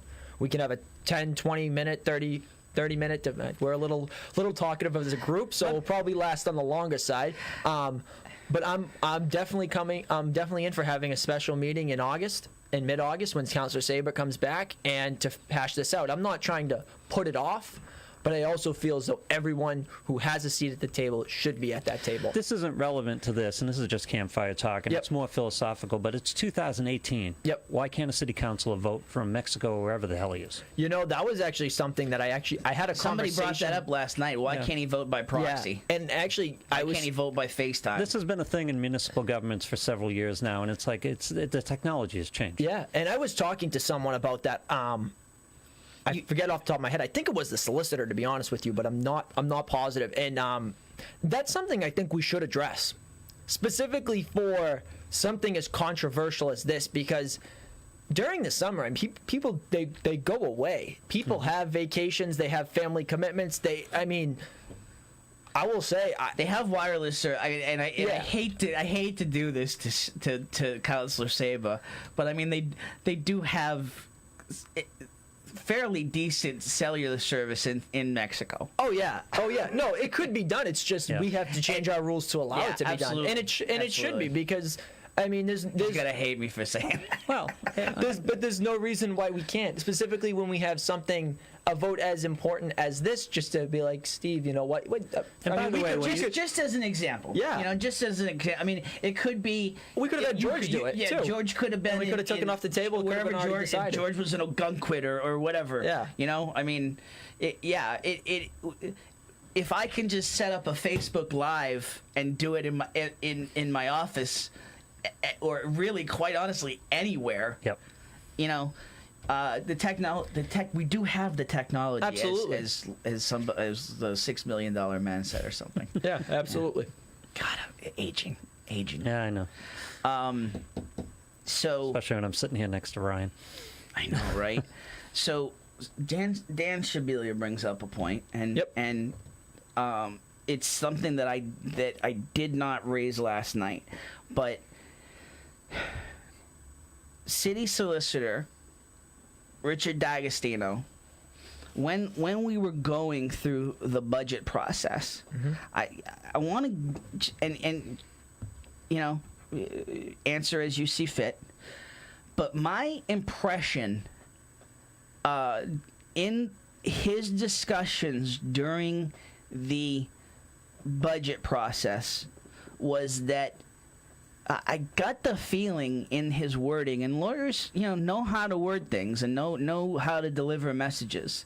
I got the feeling, and I'm not putting words in his mouth, and Rick, feel free to jump on here. Give him can you give him the number in case he's watching? 659-0072. 0072. And again, because I'm not trying to put words in his mouth. This was how I walked away from the discussion. When when you're going through line items and you're going through professional services and legal services, I got the feeling that the solicitor was not really a huge fan of current outside counsel. Felt like we maybe could get more local, more cost efficient outside counsel, and at the same time, it kind of felt like he wasn't really feeling the representation. Yeah. Tough question. It is. It is. And I will say that if this does go to court, if that's the end result, then I think the council should look into all avenues of counsel, not necessarily just the counsel that of Kopelman and Page, because obviously the solicitor cannot represent us. Just to throw that out there, he cannot represent us in this case because there is if it does go to court, he was involved in the negotiating process under the former mayor. He was in the room at that time, so that's why he is not allowed to do that. Just so if anyone wanted to know. Ryan, you've answered this before, but this situation, the onion just keeps getting peeled off. It just keeps getting more deep state. Quite honestly, knowing what you know now, would you have run for council? Yes, I think I would have. Not that I think I would have. Honestly made my decision earlier, and I made my decision very early to run for council because I feel as though that right now we have the right group of people at the table as councilors, all of us. I think we've all done a great job, and I'm glad that we're all together and that we're all working as a group to fix this because you know what, I didn't run for city council just so I could say I'm a city councilor at the age of 20 and everything be smooth sailing. I mean, I'd like for it to be smooth sailing. 10-minute meetings and adjourned. Yeah. Maybe not that quick, but it'd be nice if we could, as councilors. I mean, we all ran an agenda on things we'd like to do. Something that Councilor Saba and myself, we toured the sewer system. I mean, that's something that just has been totally. I mean, because of the financial situation is totally forgotten. Right. Yeah. Totally forgotten. So it would have been nice if we came in with some money so we can get some things done. I mean, I think everyone would say that. But in terms of being there at this time, at this point in Methuen's history, I'm very happy I'm here. And I'm very happy that we're doing the job that we're doing right now. Can I ask you the question from the other end? Sure. Because it influences how this council acts, and I think this is one of the unique aspects of this council. Yep. Sure, you'd run again if you knew what you were running into, and let's stipulate you'd like to win re-election and do another term, but would it be the end of the world if you didn't win re-election? In other words, are you able to go into this and make a vote and make decisions and act as if re-election isn't the highest priority? Oh yes, absolutely. Yeah. I mean, and that's the great thing about being so young is, Yeah. I mean, I very much enjoy this. I'm honored to represent this city. Right. But if sadly, if I were to lose my re-election bid, You would quote unquote do the right thing if it costs you re-election. of course, Yeah. of course, because at the end of the day. There you go again. I just thought I knew. Oh wow! Bingo. You Bingo. went cross. You went cross. Yeah, but again, it's all about doing what's best for the residents, for the taxpayers, and that's how we are different. We've made the tough decisions that probably past councils wouldn't have made. I mean, trust me, there have been nights where It's not a suck up. It really is No. not. I mean, you talk to folks who have been here for 60 years, who had unplugged from the process long ago and are plugged back because they got so fed up with the rubber stamping and just the lack of action. You talk whether it's folks who just moved here or folks who have been here for 60 years. The consensus is this is the most active, most on the ball, most attentive, I'm going to say ballsy city council. I'm going to say unencumbered. Unencumbered is a good word. If you look at the city councils, the last few city councils, and let's go specifically to the last city council, we had a certain percentage of them who had mayoral aspirations. We had a certain percentage of them that had job aspirations. We had a certain percentage of them that had ties to Interests. Business interests. Had interests, right? And I don't get that to the same level with this council to this point. Anyway. Yeah. I mean, when I was going around campaigning back in September, October, August, November, the whole all 4 months, a couple people asked me questions, and it was the easiest answer I had to give all campaign season. At the end of your term, whether that be 2 years if you get elected or 6 years if you keep getting reelected, will you take a job with the city? No. I mean, Yeah. it was that simple. Like I said, it was the simplest answer I gave all campaign. And it was just astounding how people were really worried about that. Worried about kind of my not only myself, but just the new group coming in, selling the city out for a job. And Well, that's the question. Will you vote to protect your job, or will you vote Yeah. to protect the city? yeah, protect the city, Yeah. protect the residents. That's what we're here to do. We're here to make tough decisions. I'm not here to make myself more electable. I'm not here to make myself the next president of the United States. I'm here to help. I'm here to be an avenue for the residents to represent them and also to help them out. Like, I'm still getting calls from residents that say, "Hey, can you help? Can you contact the DPW, fill this pothole? Hey, I have this problem. Can you come help me?" I mean, those still things- going yeah, on. As much as we like the to engine forget still it. rolls. Yeah, Yeah. I mean, people still need help in the city. The city still is operating amongst all this chaos. So, it's something we forget, and it's honestly my favorite part of the job. Is And helping hopefully people the out. answer doesn't have to be, we can't afford to fill your pothole. Hopefully, Yeah. absolutely. So, the overwhelming sentiment has been whether you look at some of the online polls we've done, whether you look at just talking to people at Heavenly Donuts or Country Kitchen or the Irish Cottage, wherever it might be, is clearly outside of the police community, but even some of those within the police community have said overwhelmingly that they do not want a yes vote on this. They do not want to give the police a 25% raise over 2 years. Yep. given that information, does the mayor's approach, has that surprised you? Yes, but also no, because I mean, outside of being a counselor, you are a student of political science. yes, And you can't, quite honestly, seemingly can't get enough of it if you're being making phone bank calls for Lori Trahan. yeah. Some would say I enjoy it. Yeah, I mean it is. Yeah. It is fun. Yeah. Let me rephrase that question so you can answer it personally from a standpoint. What is the criteria above which, because here in the United States we're a representative democracy, and you elect representatives to do your will, but at some points the representatives have to lead, even if that means going against the will. And this is a big question, but what's your criteria for that? At what point would you say, well, the vast majority of people want this, but I don't think it's the right thing to do? So I think in terms of this situation we're going through right here, I think it's all about, personally, whether you think we can win the case or not. Because if you don't think we can win the case, then you're basically saying, you know what, I'm going to go with the residents because I'm going to get reelected. It kind of goes back to that: do I want to get reelected or do I want to do the right thing? Right. But I know that we could possibly lose a lot of money in the process, not only with legal fees but also losing. Right. Whereas I do think we can win. I think we will win. So I'm on the side of the residents because of that. It's definitely a fine line because it's tough. I remember the big vote around here was Marilynda Garcia's vote in New Hampshire. Yep. Where all of Salem said they wanted a casino, and she went up to Concord and voted against it, despite a predominant amount of people in her district that she was representing. And that's a tough vote to take, but we elect representatives sometimes to lead.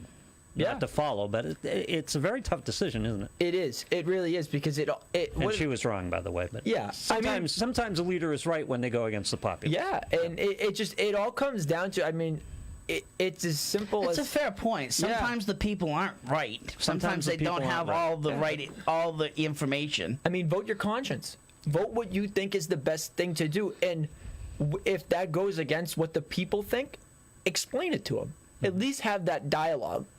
And that's something I think I'll even criticize myself. Something that I think I can do a better job of is having that dialogue, whether it be on social media. There are all different kinds of avenues, whether it be on the floor of the city council. I'll admit it. I have a different style than some of the councilors. I'm a little more reserved. I kind of say my piece if I have something to say, and then I'll take my vote. But sometimes that could lead to speculation, which we've kind of seen over the past couple of days. The answer on this cut, if a councilman comes back to me and the answer on this cut is, say, I'm not going to vote for this cut because we will go to court and we will lose, and we will pay the $1.8 million and we'll pay another $1.8 million to take it to court. That's at least an answer. May not like it. Yeah. That's at least an answer. It's a crappy answer. It's a crappy answer. Well, it's but at least pragmatic. At least you could respect it and say, you know what, if this person doesn't think we're going to win, they don't want to set us up to fail. As a counselor, I could respect that. The crappy answer is the cuts of politics. Oh, that's absolutely. No, you're right. The crappy answer is this is the best deal we could get. That's the crappy answer. I would agree. But if I'm going to get that answer, I just want that to be a consistent stance. And that has, when we're talking about the mayor, that has not been a consistent stance. Which stance? The idea that we take this because it's the best deal we can get. It's the best deal, and it will avoid a lawsuit. Right. Because there have been situations. Those are two different things. There have been situations where he has said that in terms of he's trying to avoid lawsuits, and where it comes to the Sweetheart Inn, he's ignoring what a mediator says and walking right into a lawsuit. Right. So. Okay, DJ Mike, I don't know, you're on fire today. As Tom Duggan says, likable comments, DJ Mike. I don't know who you are, but you're asking some very good questions here. Ryan, and we kind of, now it pops off the screen. Ryan, you guys kind of covered this, but we'll just make it very clear to answer DJ Mike's question. We can get it back up on the screen. Basically, what he was asking are you voting on your personal views, or are you voting on the will of the people? I don't think they're necessarily mutually exclusive. Yeah. I think that as a counselor, the reason why I was elected is to make the most educated and sound decision that I have in regards to the research that I've done. outside counsel, outside people who have been in situations like this who necessarily don't have an interest in Methuen to get knowledge from them. But also the people do play a very, very important role in this. And I think we've seen this over the last couple months. Yeah. Whereas things happen when people come to city council meetings. Things happen when people speak.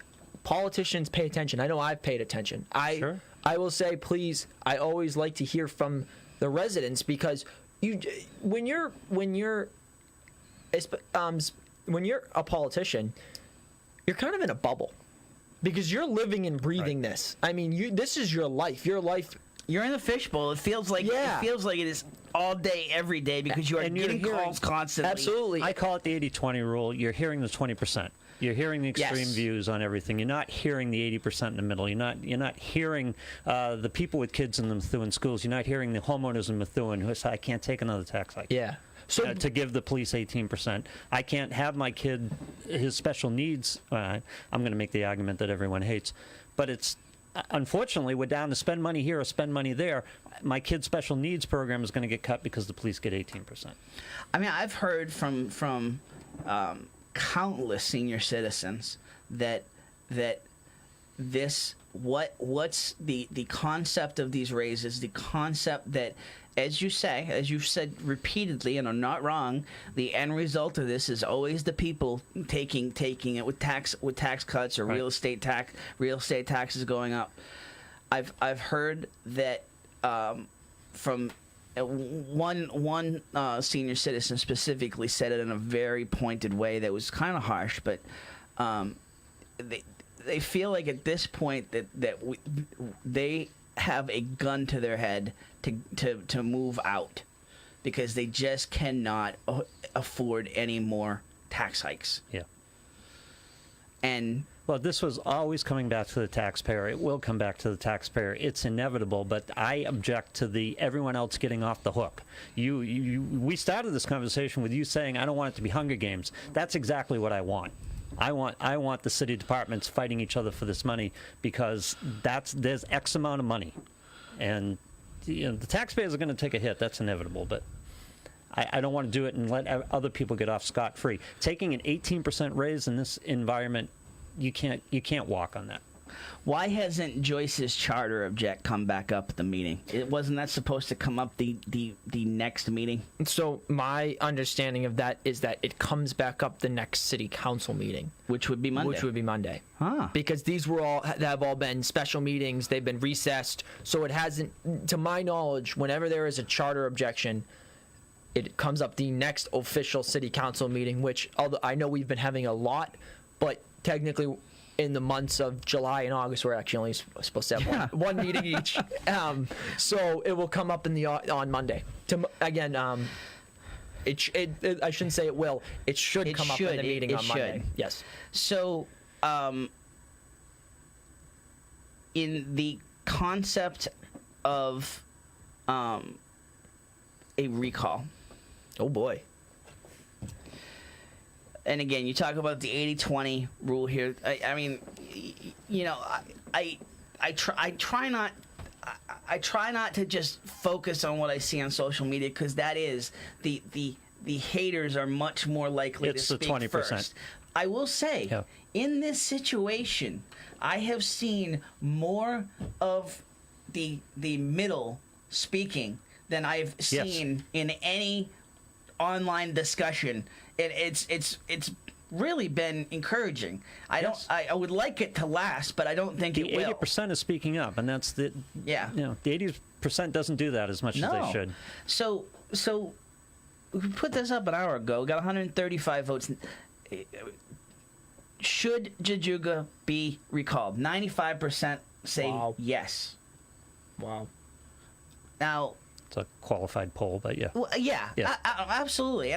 But I did. So I said, once 4,500 signatures, they have to get 50% of signatures, 50% of the last of the voters that registered in last election, which about 9,000 voters voted in the last election. Pathetic, but true. Right.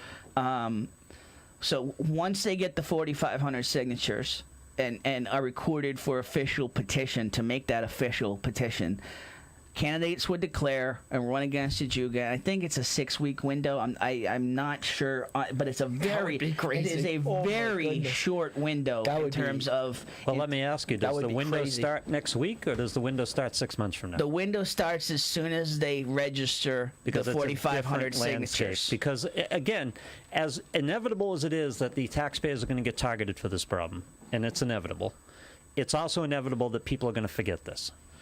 I know everyone says they don't, and everyone's No. whipped up now. Okay, but this is going to be water under the bridge. If 6 history months from now. repeats itself, let's Yeah. qualify it that way. If history repeats itself, people will forget this. Yes, Now, a lot of people are saying this is different. which is why the state legislature voted itself a pay raise 2 weeks after they were put in. And that's 2 years to forget about it. And the reaction, as we just stated, the reaction to this situation has been different. Yes. So we can at least qualify that. Yep. But, yeah, so 95%. I mean, you have to, no matter how frustrated you may be, there is an executive branch and a legislative branch. I'm not. I will ask you. I know it's not a fair question, but I mean, would you support a recall? I'm going to be honest with you. Right now, I just don't have enough information to answer that at this point in time. I will say this, just from my experiences, we had to get 2,000 signatures to get Lori on the ballot, and man, that was tough. So 4,500, and these 4,500 have that's to an have extreme voted. organized effort. Yes, yes, absolutely. And also, we have to remember here. This isn't just standing outside of Market Basket. You may be lucky enough to get Yeah. some of the folks that voted from Market Basket, but you have to specifically knock on doors. And you have to remember that the mayor, as much as you might think or might say he's taking a hit right now, Yep. he still has a group of supporters who will not sign this. Yeah, no. The police union. He has. This is the political gorilla in the room in Methuen. This Yeah. is why we're here. This is the bottom line of why we're here. The 80% is speaking up now, and that's nice, but you have people who have political power here, and they're wielding it, and this is how we got here. That still exists. Yep. People will say though that Jen Canan had the police unions and she lost And also, if I'm the mayor, once to Zani. Who did what? Ran one of the dirtiest campaigns in recent history. And at the end did what? Put this contract through. Yeah. Yeah. which is a whole nother conversation, but And he didn't do it because Jennifer Canan got the support of the police unions. Correct. Yeah. in terms of this though, once these documents and papers are signed out, if I'm the mayor, I'm immediately, I mean, you go into protection mode, you send out mailers, you're running for re-election again once these papers I mean, go it would out. be the first election he's run. Yeah. Because he didn't have to run. Yeah, so I mean, And that in and of itself would be interesting. I'm Right. You know, I am one of those people that was pushed over an edge yesterday, in terms of calling a recall a bad idea to at least considering it. But okay, so now let's consider it. Okay, let's consider this concept. Let's play this out. He has a war chest that didn't get spent. Right. He didn't have to spend it. that would be an interesting. I don't know off the top of my head. I don't really look at OCPF reports, but Yeah. I would be interested to see how much money he does have. And I'll try to Google that during a break here that we need to take. We need to get out of here, but we'll take one more break Yeah. because I got to get a couple more reads in. Yeah. No worries. I'm here as long as you need me. So, and I'm not even going to apologize at this point. Those who come on the show at this point know what we're doing. That's it. It's, so let's play this out. Let's just say they get the 4,500 signatures. Now you got to have, while they're coming up with those 4,500 signatures, which as you said, and I do not, I've been active in campaigning before. I've been high up in running campaigns before. 4,500 signatures is not Out of a group of 9,000. I mean, it's just exactly. If 4,500 signatures in general, just of residents. Oh yeah, you know, registered voters. That's not too bad. Like when you're getting signatures to just support your candidacy, that's not awful. You have to get You put yourself in the right places. but you have to get 7,000 or 8,000 signatures to cover that number. Oh yeah, no, you're absolutely right. Yeah, I so mean, yes. You're getting 45. So you're basically saying you need to get not only half of the people signing, you need to get 3/4. You need to be around the 7,000, 750, 8,000 number. So that means you basically if they're need registered and we know they voted. If it's very targeted signatures, why? I mean, I understand in general and in normal circumstances having to get more just to be safe, but why would you need to in this situation if we know specifically that they voted? Are Well, you, first of are all, you counting on human error in Yes, terms of I getting am. those signatures? I would just Human error, I like that. First of all, you're counting on the fact that the verification of the signatures would be entirely legitimate, which is a Human error. yeah human error. Yeah, Yeah. we'll call it human error. So you're gonna have to You're gonna have to have a padding. Not only that, you have some people. I ran into it. Some people, when they sign their names, it's not legible. I mean, if it's a Yeah. recall, it's going to be scrutinized. Yes. If it's even close, it's going to be scrutinized as scrutinized can be. Understandably so. This would be unprecedented in this region. Because the people scrutinizing the signatures, who do they work for? Employees of the city. And not for nothing, but now we've By the got, way, just now go- we've got an interim city clerk who is a FOJ, Right. a friend of Jujuka. Right. Is he though? Oh yeah, Jack Wilson and him go way And back. for a refresher Jack's a good guy. course, I like Jack. for a And refresher course, Jack's a really good guy. Not besmirching Jack Wilson whatsoever. Yep. You know, it's almost when Don Orsillo got booted and Dave O'Brien came in. I like Dave O'Brien, Yep. but I loved Don Orsillo, and it was just and he got booted for no apparent reasonable reason. Right. So I think that was actually a decent For a analogy. refresher course, Thank you, Tim. go in the Eagle Tribune archives and watch what happened in Lawrence. Yes. In the several recalls. Not that I think it's a bad idea, but just And it's a tough bar. because you've been in this arena a lot longer in terms of just seeing things play out. I mean, even if you okay, so hypothetically, let's say they get the 45 all verified. Who runs? Who runs? Who's going to step in with the war chest to back that candidate? I think we're working on about half that number, a little less than half that number, 45, but it's still a big. It really doesn't matter. What do you mean? I think the actual number's high 20s.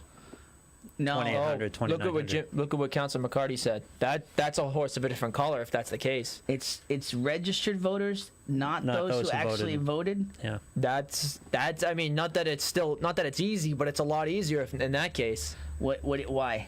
Because then you go to people because again. Well, then you a lot go, of these, then you go to the market basket. And a lot of these people who came out are Jujuga supporters. But no, so that's not easier though. 45. So you got to get 50% of the registered voters. No, I think you have to get 50% of those who voted, but all they have to be is registered voters. I don't know. We need a clarification of this. Yeah, Jimmy. What are you saying? I believe Welcome to that's the the case. conversation. But what are you saying? I think you get 50% of the number of people who voted. It But doesn't have to be the people yeah, who voted. I agree. I think that's what he's saying, but I'm not positive. Jimmy, what's the number? 978. Since you've joined the conversation, sir, Jimmy McCarty, call in. We want to clarify this before we get off the air because there are a ridiculous number of numbers being thrown out here, and I want to get it right. So call in, help us, help us help you. The principles are still the same, and I think the real key factor here is when you want those signatures. If you wanted those signatures this week, you would have no problem. People would show up. You'd just say, hey, I'm going to be in the Loop parking lot. Everybody show up and sign. You'd get your signature. Also, I don't I mean, understand this 2860. If people are really behind this, and Half of the people who voted but the if- last election. if you get someone to finance it, Okay, but you hire professional help. I mean, that's always a possibility. so But that's what you need to get verified. you're going to need a lot more than those signatures. Yeah, but if you hire someone Yeah. who's a professional at doing it, I mean, you could get it done in 3 weeks if you're willing to put up the money. I don't know if I mean it would. I'm sure it would be expensive, but I know campaigns have done that. DJ, you've thrown this link out at me multiple times, and I've seen the results. The results page is just ridiculously convoluted just to even read. So, at the very least, upload something with things circled, please. Who do you think? Seriously, who do you think does run though? Well, no, I mean that's I don't where, think there's that's an the obvious next step candidate. that you have to go Yeah. to. Here's your obvious candidate, Charlie Lyons. Yes. Okay, fair enough. I don't think he does it. I will say that I am far more inclined to think that he would than I was 3 weeks ago. He has come off of the hard no. Oh, okay. I didn't know that. Okay. Yeah, he has come off of the hard no. Talking to He's people come close off to- the hard no that he gave us when he was sitting in that seat. Okay. Talking to people close to him from his community up at Regency, I want to say it was probably 2-3 weeks ago as well. Yeah. And it talking to them, because I asked the question, I was like, honestly, is that a possibility? And they said, no way. Rich, what are you respectfully disagreeing with? Our comment stream is so short here. What are you respectfully disagreeing with? So, okay, let's just say Charlie Lyons. Charlie Lyons has the resume. And again, it's when I think of You're Charlie... also missing another key element here. What? When people tell me to run, I always say write it on the back of 100 and hand it to me. Yeah. There you go. Yeah. Elections cost money. It's the Okay. worst part of campaigning that I found. I really disliked raising money. Mm-hmm. But that Charlie has done it before and has connections. Right. So, But there's unlikely to be a specific candidate. Even if Charlie's there will be one or two others, and that will splinter the resources needed to get this going. Not only that, no one will have the resume, and I understand. I'm just you're talking about that candidate, okay? You're talking about that candidate. No one will have the and it plays into it again. I'm quoting a book that a lot of people haven't seen yet, but Dennis DeZoglio talks a lot about where he ran from and how his campaign was basically started with people just photocopying his resume and handing it out to people and just planting the seed at like, whoa, holy cow, how qualified is this guy? Well, Charlie's done that just by virtue of what he's done at city council meetings. And I think you just hit the nail on the head right there. The big thing we're not talking about, and it's a question for both the mayor, because he didn't have to run an election, and if we're going to use Charlie in this instance, I think you put anyone in there. Who has the organization to do it? Yeah. Because, and it's an honest criticism of the current mayor right now. When is the last time he ran a truly competitive race? I'm going to be honest with you. His city council races might have been competitive. I don't remember, personally. Yeah. I don't remember that. I don't either.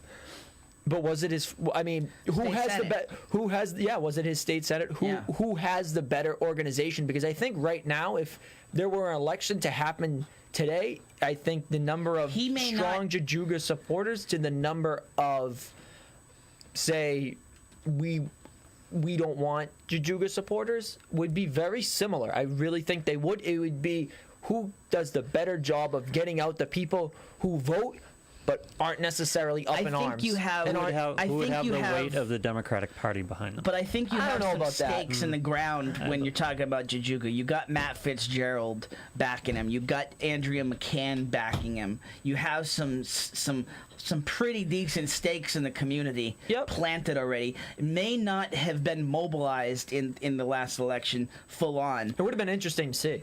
I mean, it certainly it really would have. Absolutely.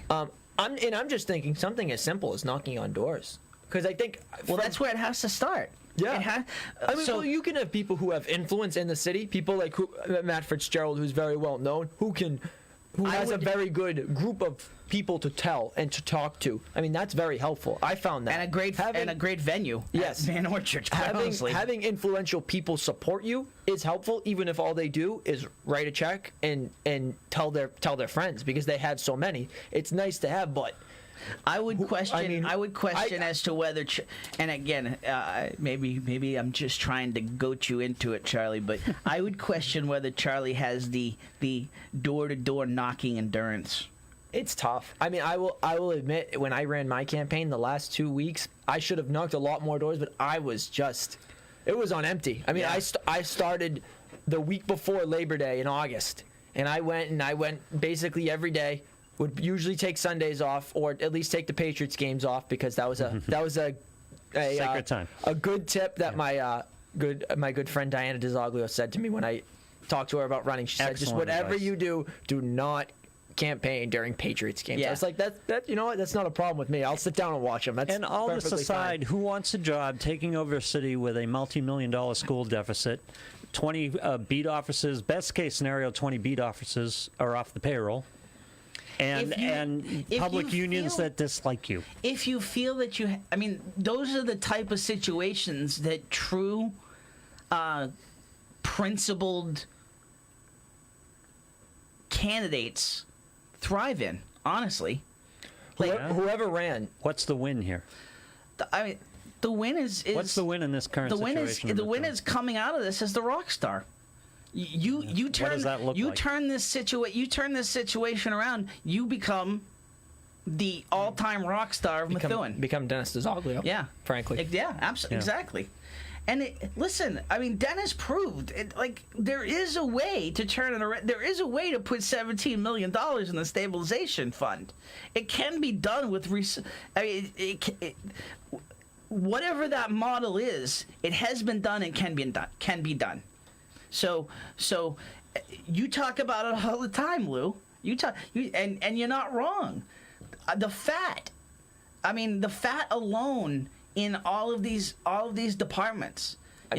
I think people get mad at me when Tom Duggan gets mad at me, and listen, okay. I understand this, okay, because I just want to put this out here, because I do agree with people who have said this to me, that the minute I even entertain running, that I'm putting any of my future opinions at risk as being tainted or being of a political nature. So I have had a lot of people approach me, okay, because I do have this forum. I do have some name recognition. I'm not entertaining. I'm not saying you're right. I am a good candidate. I'm just saying I've had some people approach me, okay?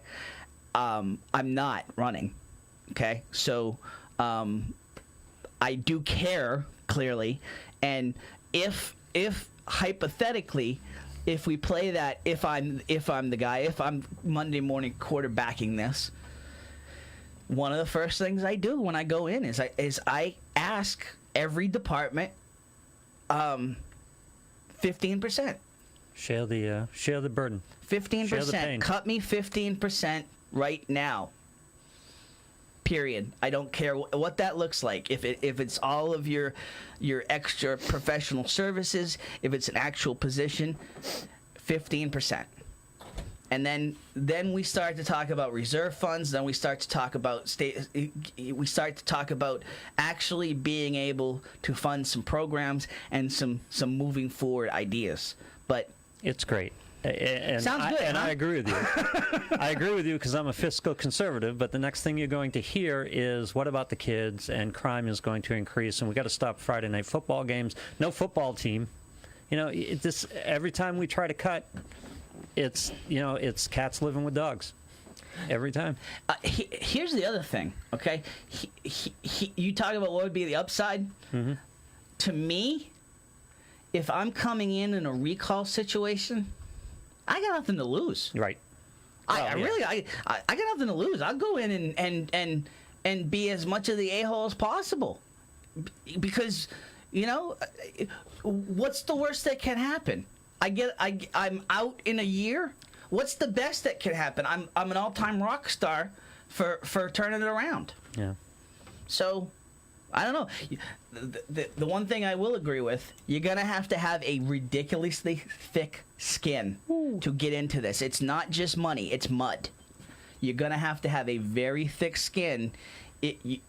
And somebody said it, I think it was Tom, somebody, and it's a cliche, but if you're going to take the shot at the king, you better aim correct. Yeah. You better come correct. Yeah, because I think anyone who underestimates the mayor in terms of his ability to get reelected, I think is foolish. Yeah. Yeah. I really do. I mean, because a lot of Again, people 6 months from now, we're going to be singing a different tune. a lot of people have approached me and said, "Do you think he gets reelected?" And I'll be honest, I was like, I mean, it's just hard. You can't say right now. I think it's foolish to say he won't. I really do. I think it's foolish to say anyone at this point is a lock to be reelected. City council, school committee, mayor. We just don't know. I mean, things could rebound. All of a sudden, next summer, it's just the budget situation is not a problem. You know what? The schools don't go over their budget. Some really smart people. I will say this much, okay? Because I am a student of the game. Yes. You know, I am a student of political science, and it interests me beyond. I find so many parallels between polling and sports statistics and just sports and politics. Period. I agree. So, I've had some really smart people that have won elections that have, as a candidate, as a campaign manager, say to me, there is not a shot in hell that whatever it is, recall or next election, there's not a shot in hell that Jim Juga will win. And I just, even with those people, I respect their opinion because they've been in the game for a long time. But if you are counting Jim Juga out, you've already lost. Yep, I agree. You've already lost. Again, I think the candidate's huge. I think what that candidate brings to the table, because I mean, I don't know. I've been looking. I know you had this conversation last night. I don't know if there's no, and maybe it's better this way. There's no real heir apparent, in my opinion. Like, I mean, I feel as though everyone knew once Mayor Zani was done that most likely Councilor Jajuga at the time, now Mayor Jajuga, was going to run for mayor. It was just kind of known, similar to how with Diana Dzogli the same way. It kind of cleared the field. In terms of the state senate, like when she said she's running, and same thing. You would go to a national level. When Barack Obama was done, Hillary Clinton, it was kind of the heir apparent. And right now, Methuen is in a similar situation as the Democratic Party. And please don't take that as a reference to Mayor Jajuga being conveyed towards Donald Trump. I do not want to get into that. Nope. But in terms of kind of the bench is big. It's a large bench. It's kind of a youthful bench in terms of politicians. Yep. But who is it? The cautionary tale here is from Methuen, and the cautionary tale here is the stadium renovations and all the passion that was surrounding that, and the argument in the end that won the day. We're going to put signs, and we're going to rent out the field, and we're going to pay for this, and the taxpayer's not going to take the hit. With all due respect, though, with all due respect, though, to that. Come on, it's Wonder Twin Powers on this, because usually when he brings this up, I'm one-on-one with him. You're right how it ended up, but how the Who has asked the question? No one. But how the MAIC put it, and in their defense, I was not a member then. I am a member now, just in full disclosure. Yeah. In their defense, once the stadium was built, it was city property. It was at the discretion of the mayor, and the mayor did not go forth with that. I don't know whether he wanted to. Were high, were they not? Yes. Past and current. Yeah. I mean, the one thing I will say is just go to the stadium, not on a Friday night, Lou. Go to the stadium any day, and it is always in use. It is. I'm not relitigating the stadium. Yeah. What I'm making the point is, inflamed passions last for a period of time. We are past that. No one's talking about it. No one will talk about it. A year from now, once this gets settled, or a year and a half from now, when the re-election for mayor comes up, we're not going to be talking about this either. I don't believe. Unless the citizens of Methuen have just had enough, and hopefully they have, but I think a year and a half from now, when we're in re-election for mayor, it's going to be a distant memory. So that kind of plays into my question then. If you are Jim Jajuga, do you want a recall election, or do you want it to blow over? You never want to recall. Why not? If you're the sitting. Why not? Because it's such a short window. You have all the money. Why wouldn't you welcome a recall election? It's like going to court. You never want to go to court. Well, because you never know what's going to happen. Yeah, the dice are rolled. I get it, but I think the big question is, and it would be one that the mayor and his group of advisors, in terms of election advisors, would have to answer is: do you think that you would be better off in a longer election? Because I think there will, if there's no recall, there will be a primary. I think there'll be more than one candidate that runs against the mayor. I don't think it's duration of election. I think it's timing of election. You want the election a year from now, a year and a half from now. You don't want it in. You don't want it in a time in passion. I agree, because I don't want it in September. I think at least October. If the election is next September, that as in a year from the upcoming September, at least that gives you time. If I was in his shoes, it would at least give me time to say, you know what? Yep. There were a lot of kinks when I first came in. Mistakes were made. Mistakes were made, exactly. But look how things got better. That's exactly. Yeah. Look how things got better. Time is his friend. Yeah. Yes, absolutely, absolutely. And I think that I would agree from my experience, and I never like to say this, but I will say it.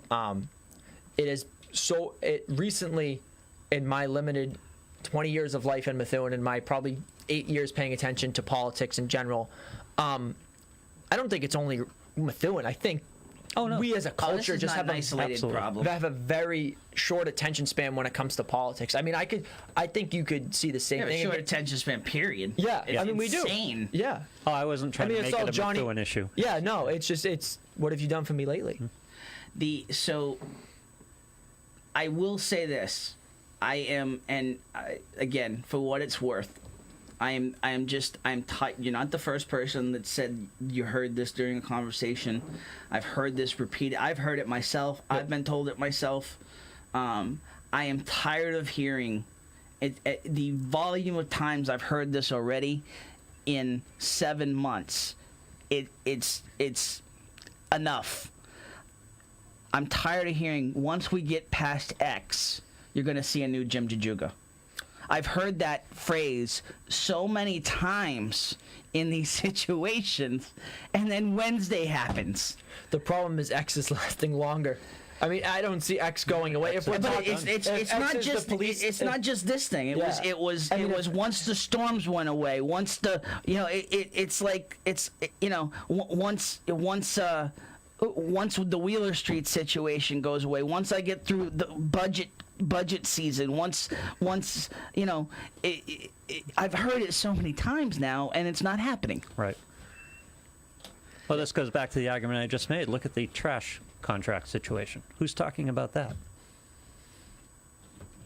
Well, who's talking about? Well, it's funny you should say that. He did make the in his. He made I thought he made the right decision. That's why I voted yes. We saved money. But no, the point is, would that decision have happened? Would that solution have happened without the heat that accompanied the proposed change? And that's something. Again, being biased as I am, that's something. I mean, we tabled it as a council. We were. I mean, at a certain point, this raise is going to be institutionalized. The school budget is going to be institutionalized. This is going to be settled at some point.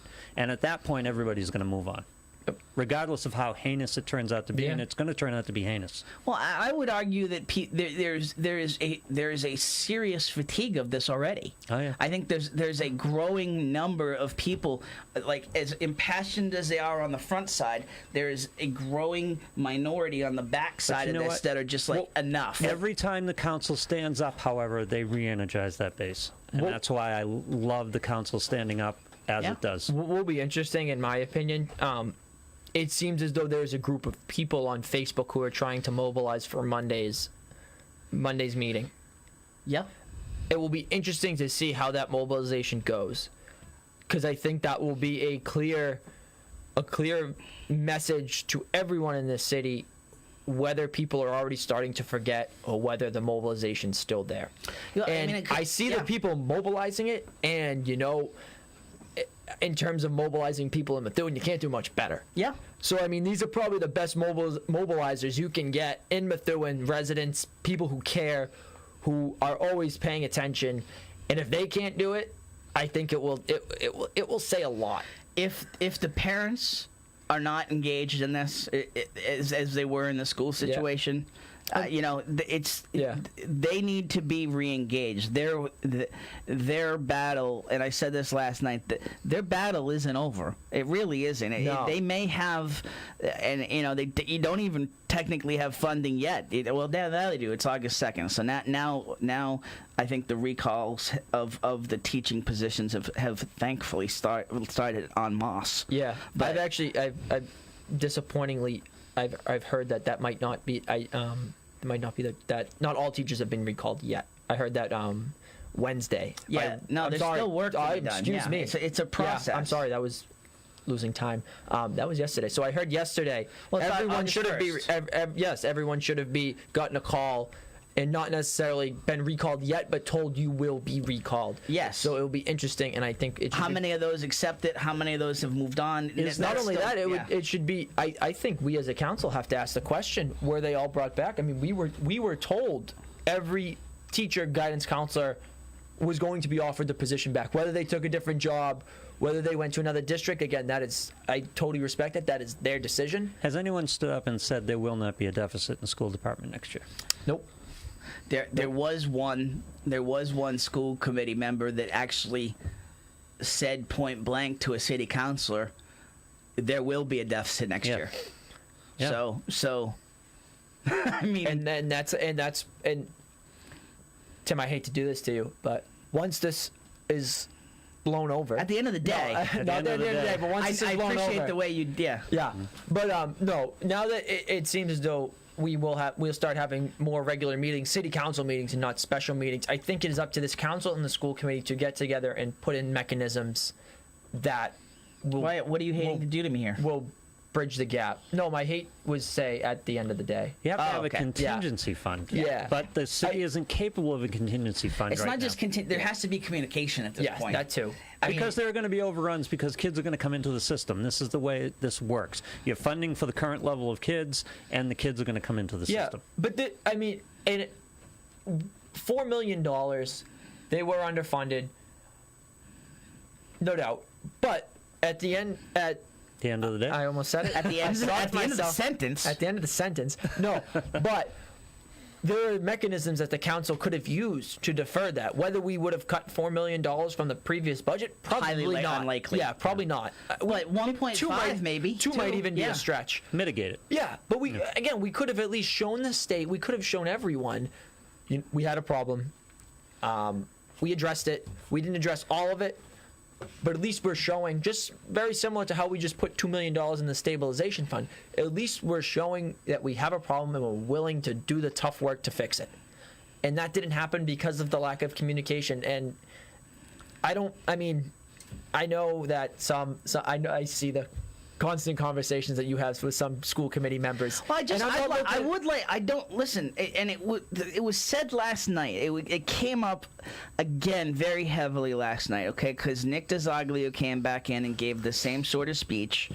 Janet DiNatale, to her credit, evolved her position and took some blame in terms of how things have been communicated or not communicated. It is not, okay, technically, it is not the school committee's responsibility. It is the superintendent's responsibility to bring that to the city council. I understand that, but when you don't have the chairman bringing it up, being the mayor, and it's pulling teeth getting a report from school committee meetings out of him at city council meetings, and Councilor Vidler tried. I mean, and honestly, that was so disgusting the way he answered. I want to laugh because it was, but it isn't funny. It's he was so condescending in that he had to answer that. Like how dare we ask him to report on what's going on as chairman of the school committee? Okay, enough on that. I'm just saying, not saying, just saying.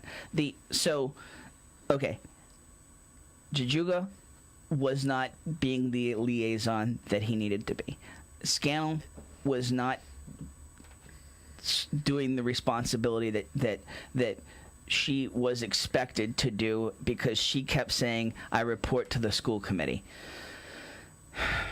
I still think I'm sorry, guys. I do respect every single one of you, but I mean, morally, like legally, financially, just as a resident of Methuen, somebody in that situation's got to step up, and to just keep saying that. I do want to let this go. I really do. But just as long as they keep saying, well, you know, it wasn't a secret, and if you were watching the meetings, as long as that keeps being the first line of defense, I'm not letting it go. I'm sorry, because it's insulting. Are you familiar with the term gaslighting? You know, Yeah. Well, but it wasn't a secret. They're telling you you're nuts. Oh, we told you. They didn't tell us. I do that to my wife all the time. I told you about that, you know, about Friday night. Yeah. When you're in a contract negotiation with supporters, it's not working in your favor to report to the citizenry that the school department is in a multi-million-dollar deficit. Yeah, I know. While you're handing out money to other people. Fair enough. But there also is inherently from the previous council and kind of from the charter committee, there is a lot of mistrust right now between the school committee and the city council. Let's get past it. Yeah, I agree. I think some. And there are steps in play. And the school committee, to their credit, they've been part of that. In terms of some of it has to do is there wasn't as much turnover in the school committee that there was on the council. Yes. So the school committee has a lot of people has a lot of committee members that are used to dealing with the previous council, and the communication there was non-existent, and frankly, it was the council's fault. Boy, though, do not mince facts with one Jennifer Canan. No. Do not. No. Do not. No, she's been. Because last night, Lou. Okay, Janet, and listen, both people that I truly respect and like and do count as friends. Can I just say as a stipulation though? It wasn't. I shouldn't say the previous council. The chair. Yes. The chair of the previous council. Council Chairwoman Canan. I thought, and I had a conversation about her with this. I thought that she's handled this not only meeting with the school committee and granting them joint meetings, but also just handling this. This hasn't been easy to handle. From a running the meetings perspective. Sure. She has done a fabulous job. Highly professional. And she has a phenomenal memory. So You're right. Do not. Whoa! Last night, Janet gets on. From vacation in New Jersey, and again, Nick has gotten on from a honeymoon in Mexico. Oh my goodness! I mean, come on. I mean, listen. I'd like a day at Hampton Beach. Oh, serious. I turn my phone off. That's all I would take. So, Janet gets on last night and tries to make the case that we did reach out to this group for meetings, and I didn't see the. I didn't see the. Ow! All of a sudden, I see Jennifer Aziz Canan is watching. Spaghetti-O, here it comes. Yeah. And there came the boom. Yeah. She got on and she said, "Jana, just to be clear, there has been no communication, and the 2 times there has been communication from your group, we've met. Yep. In March, in June, and." Then Jana backtracked and said, I'm going off of what the superintendent was telling me, which isn't how she worded it before. And Jennifer was not letting that go either. And then it was clearly stated that lack of communication, shockingly, was coming from former chairperson Jamie Atkinson. Yeah. So it was. Yeah. Listen. The thing is you do have some strong-willed people, and in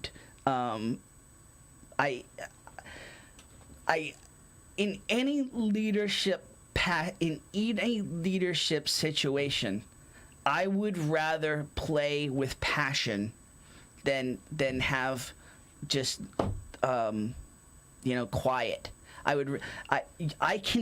I can mold passion. We can find a common ground with this passion. The passion is the common ground.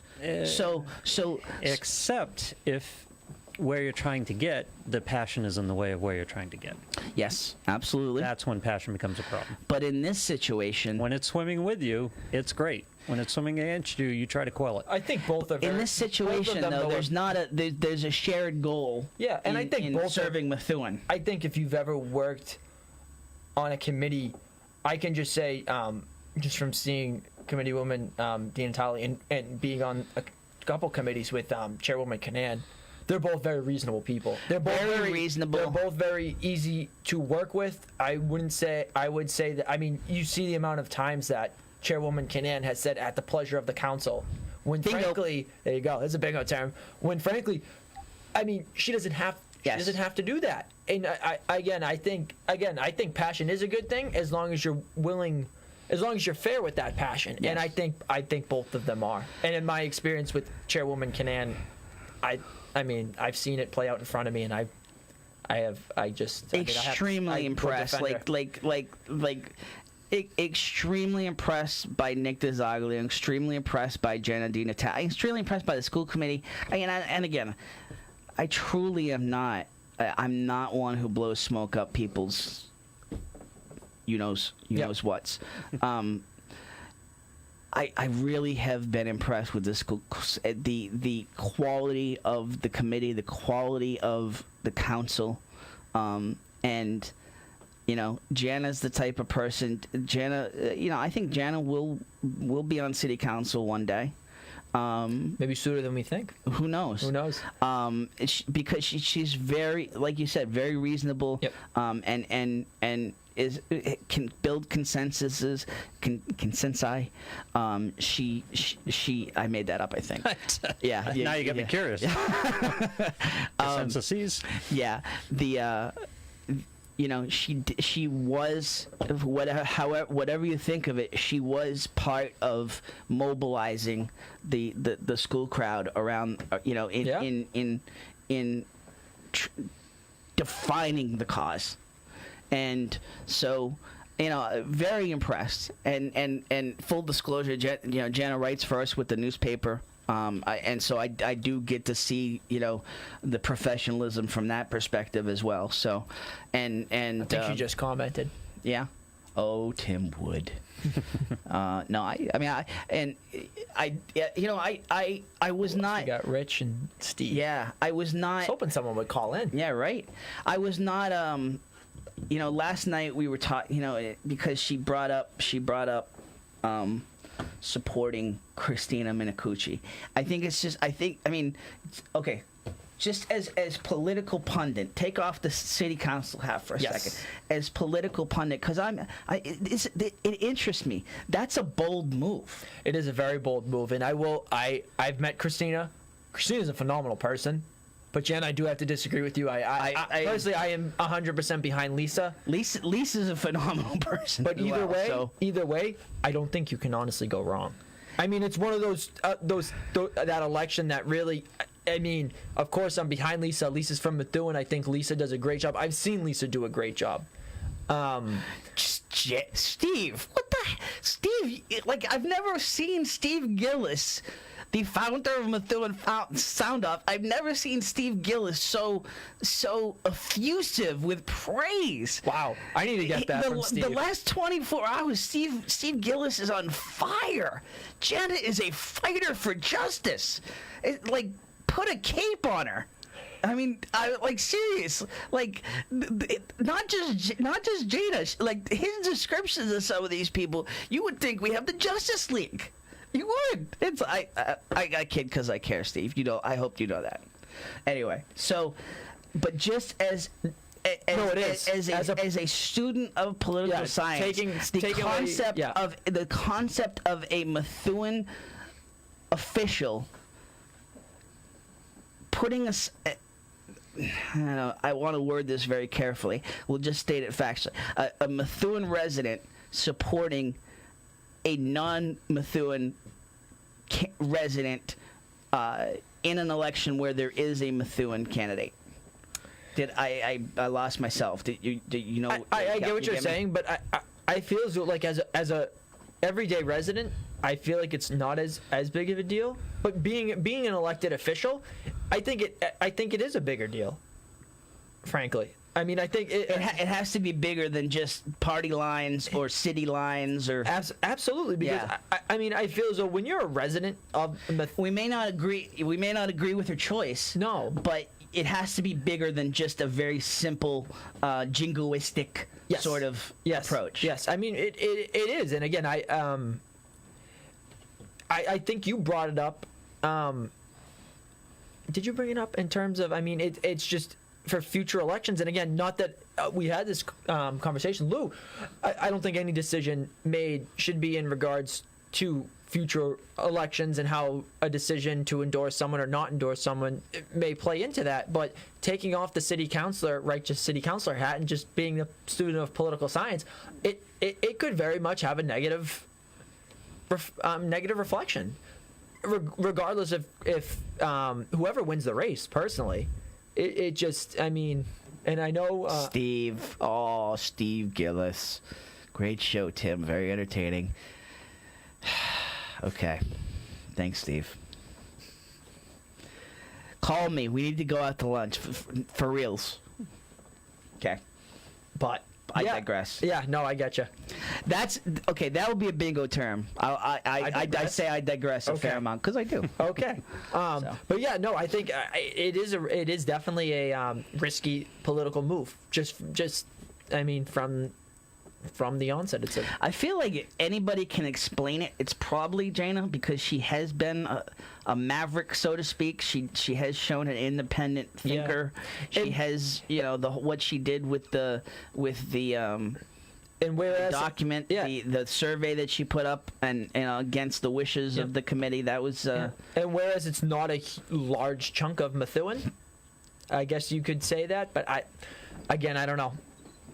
Yeah, I don't know. It will be interesting. But like I said, I respectfully disagree with her, and I am team Ferry. Okay, and by the way, so there's and this is one of those situations where I don't want to jump on what MCTV is doing, because clearly people have shown that they're watching MCTV in this situation, but I do think we can provide a different forum. So Lisa, if you, and I've kind of talked, I haven't officially put this out there yet. So Lisa, if you're watching, Christina, if you're watching, let's do a debate. Let's do a debate That'll with be both of you in studio, and let's make that happen. We'll talk, but I would definitely extend that invitation. I think that would be interesting to get those two in a room and just get some answers. Just from the congressional debate. From the pure perspective of actually engaging people to care. Yep. And from the congressional debate, it will be very interesting to see. I've watched these congressional debates. I've seen too many, if you ask me. But all of the candidates on the Democratic side in the congressional race have very similar stances. Yeah. So it will be very interesting to see if these two candidates differ on some major issues, because I think that will give the voters a better. I mean, because at this point in this congressional race, man, it's. I mean, if you're not already with someone, man, it's a tough decision. It's all little. It's very little, almost personal characteristic type of things. I mean, we should go.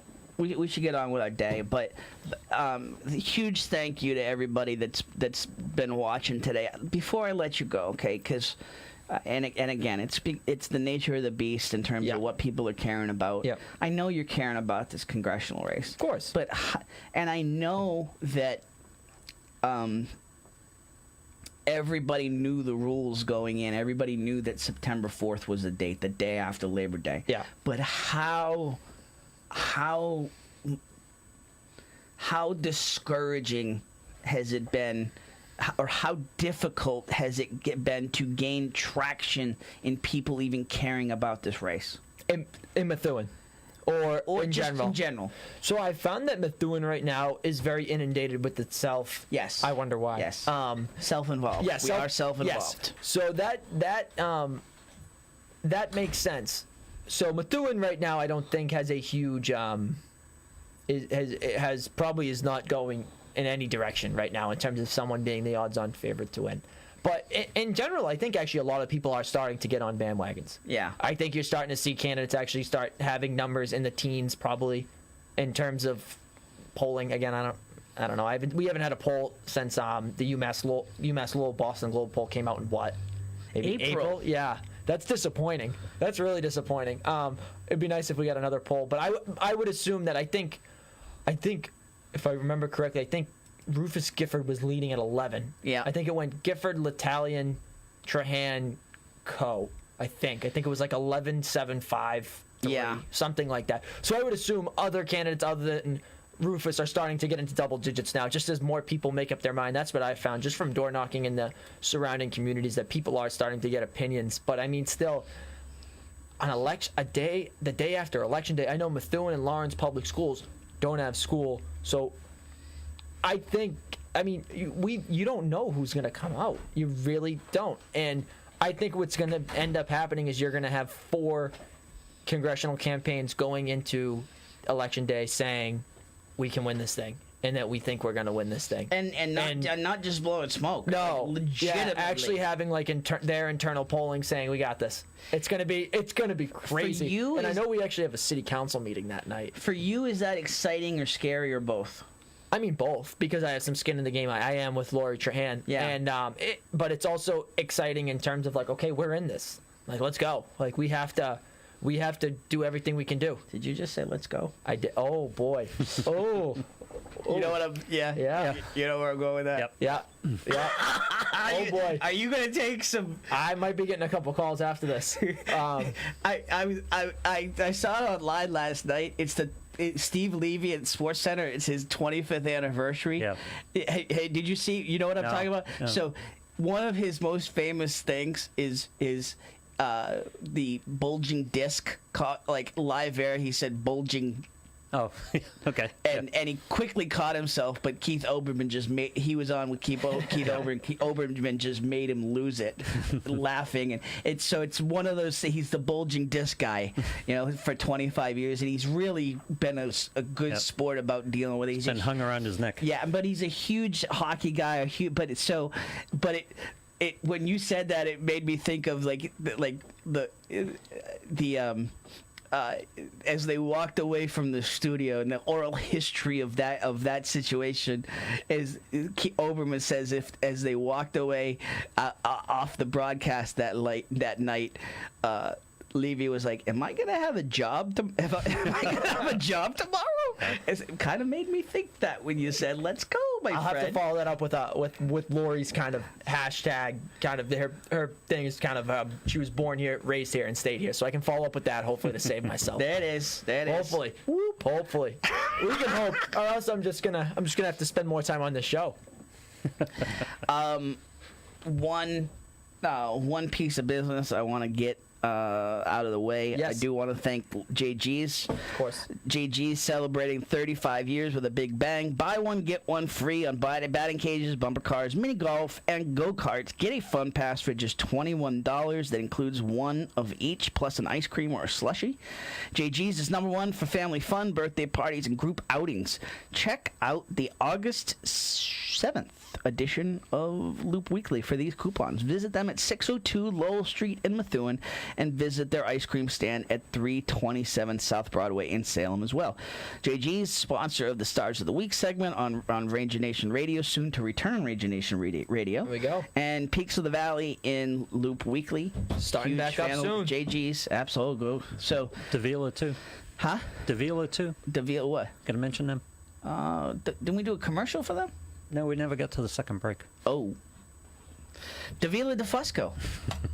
Huge fans of Davila de Fusco. They are based in the Merrimack Valley. They're from, as you say, they're from here. They know the valley very well. Susan and Val Davila started the business and have grown it. They have a huge number of different policies to choose from, whether it's auto, home, life, I believe. Auto, home, yeah, life. Those would be the insurances, right? Yep. Any others? I'm in the same category. Life. No, that's That about feels pretty good. Yep. Davila de Fusco Insurance. You got a number on a website? I will when the rotator rolls around. There we again. go. Just watch the rotator. I'll watch the watch for the rotator. But we're huge fans of Davia DeFusco. We did not get to that second break. Unbelievably, in 2 hours and 27 minutes, we did not get to that second break. Powered through.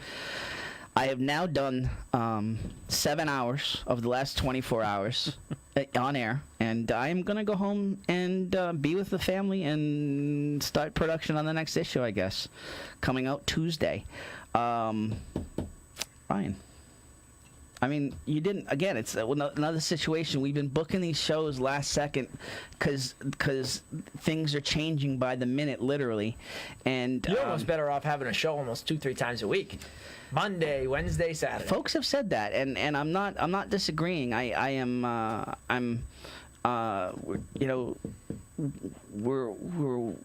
efforting. We're gonna need sponsors to make that happen. So we're But as they efforting. say, We're looking at the situation. Money talks. Money talks, indeed. So, and I don't know how much more longer I'm going to give it away for free on the personal feed. So we'll see.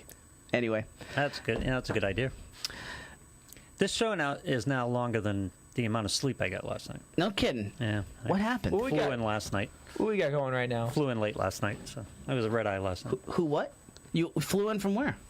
Texas. What's going I was on? visiting some people. Vacay? Nice. Yeah, sorta, yeah. Nice. All right. What did you want to know? I said, who's how long are we going? How long have we been going on here for? Wait, is JG's getting bumper cars for sure? I haven't talked to Rich about this. 2.5 recently. hours. Yeah. Wow. JG's is getting bumper cars. I did hear that. Water bumper boats. Yeah, I heard that. Oh boy. Oh, I love that. Love Rich. that. I got. Brings his game. Brings his A game. They're good. La Rochelle, you're talking about, or oh yeah, no, for sure. I love Rich Giuffrito as well, and Dan and what other brothers? I'm missing another brother there, the Giuffritas. Anyway, Rich for sure. Yeah. Rich has been unbelievable to deal with, and just quite honestly, another one of those folks. It's one of those core folks that you want to get involved if you have a shot in hell of making a business, a media business work. You need to engage some of those staples, and Rich was one of the early adapters in listening to the cause and what we had to offer, and jumped on this as well. So a new medium opportunity here as well. So huge fans of Rich, huge fans of Valdivia. Oh, I think I actually have something to announce. We may have actually, I'll tease that, but we are, I don't want to announce anything until I make sure that I have a producer for a show. But we do have very strong interest from folks. If we have a very likely presenting sponsor for a Merrimack Valley Conference high school football show, a weekly MVC football show. So we've been talking about that. We've been talking about a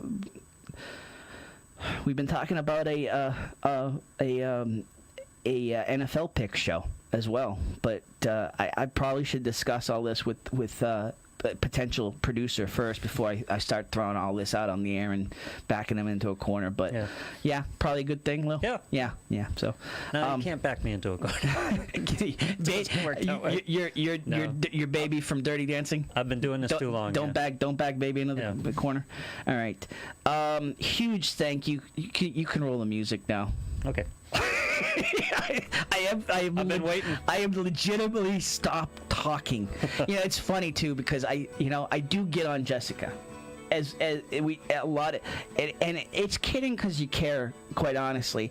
But she is verbose in her answers at times, and so I said that I made that comment in that I was not gonna overtalk things about 15 minutes into last night's broadcast, and thought you knew I don't know if you knew this. Facebook has a 4-hour limit. I knew that. And you I hit it. didn't know it, and we hit it. And you hit it. And then you went over it. I even had to go to bed. We went into overtime. I did know that, yeah. So we're gonna stop. We're gonna stop talking for now. The conversation continues. You know what? Okay? City Council bingo cards in weekly. Get a sponsor. They're and give it coming. up. They're coming. Do it. So the conversation continues. We're gonna stop talking like literally in seconds, but watch the show on demand on loopweekly.com, on the Facebook, on the Twitter, on the YouTube, and join Methuen today. We're having some good conversation on there as well. So if you want an invite, let me know. And in the meantime, I wish you nothing but prosperity over the next 6 days. 6 days, Yeah. 59 minutes, or whatever. Getting close to 5 days. Getting close to 5 days. Yeah. We will be covering obviously Monday's city council meeting and yeah. Good things. Looking All forward good to it. things. Ryan Hamilton, again, huge thank you. Val Devia, who we had to bump because of just the continued developments. Val will be on next week, talking pop culture. Huge thank you for his understanding. Huge thank you to you in the comments, in the calls. We'll take more calls, we promise. But crazy comments. Huge thank you for the continued support. August 7th, Loop Weekly, next edition. Tim Wood, for now, for Lou de Blasi. I do know a Lou de Blasi, I know actually. him. I know a couple of de Blasi's too. Lou Blasi. For Lou de Blasi. For Ryan Hamilton. Tim Wood, signing off for now. Huge thank you. You have been listening to Looped In Live, presented by Methuen Family Health Center.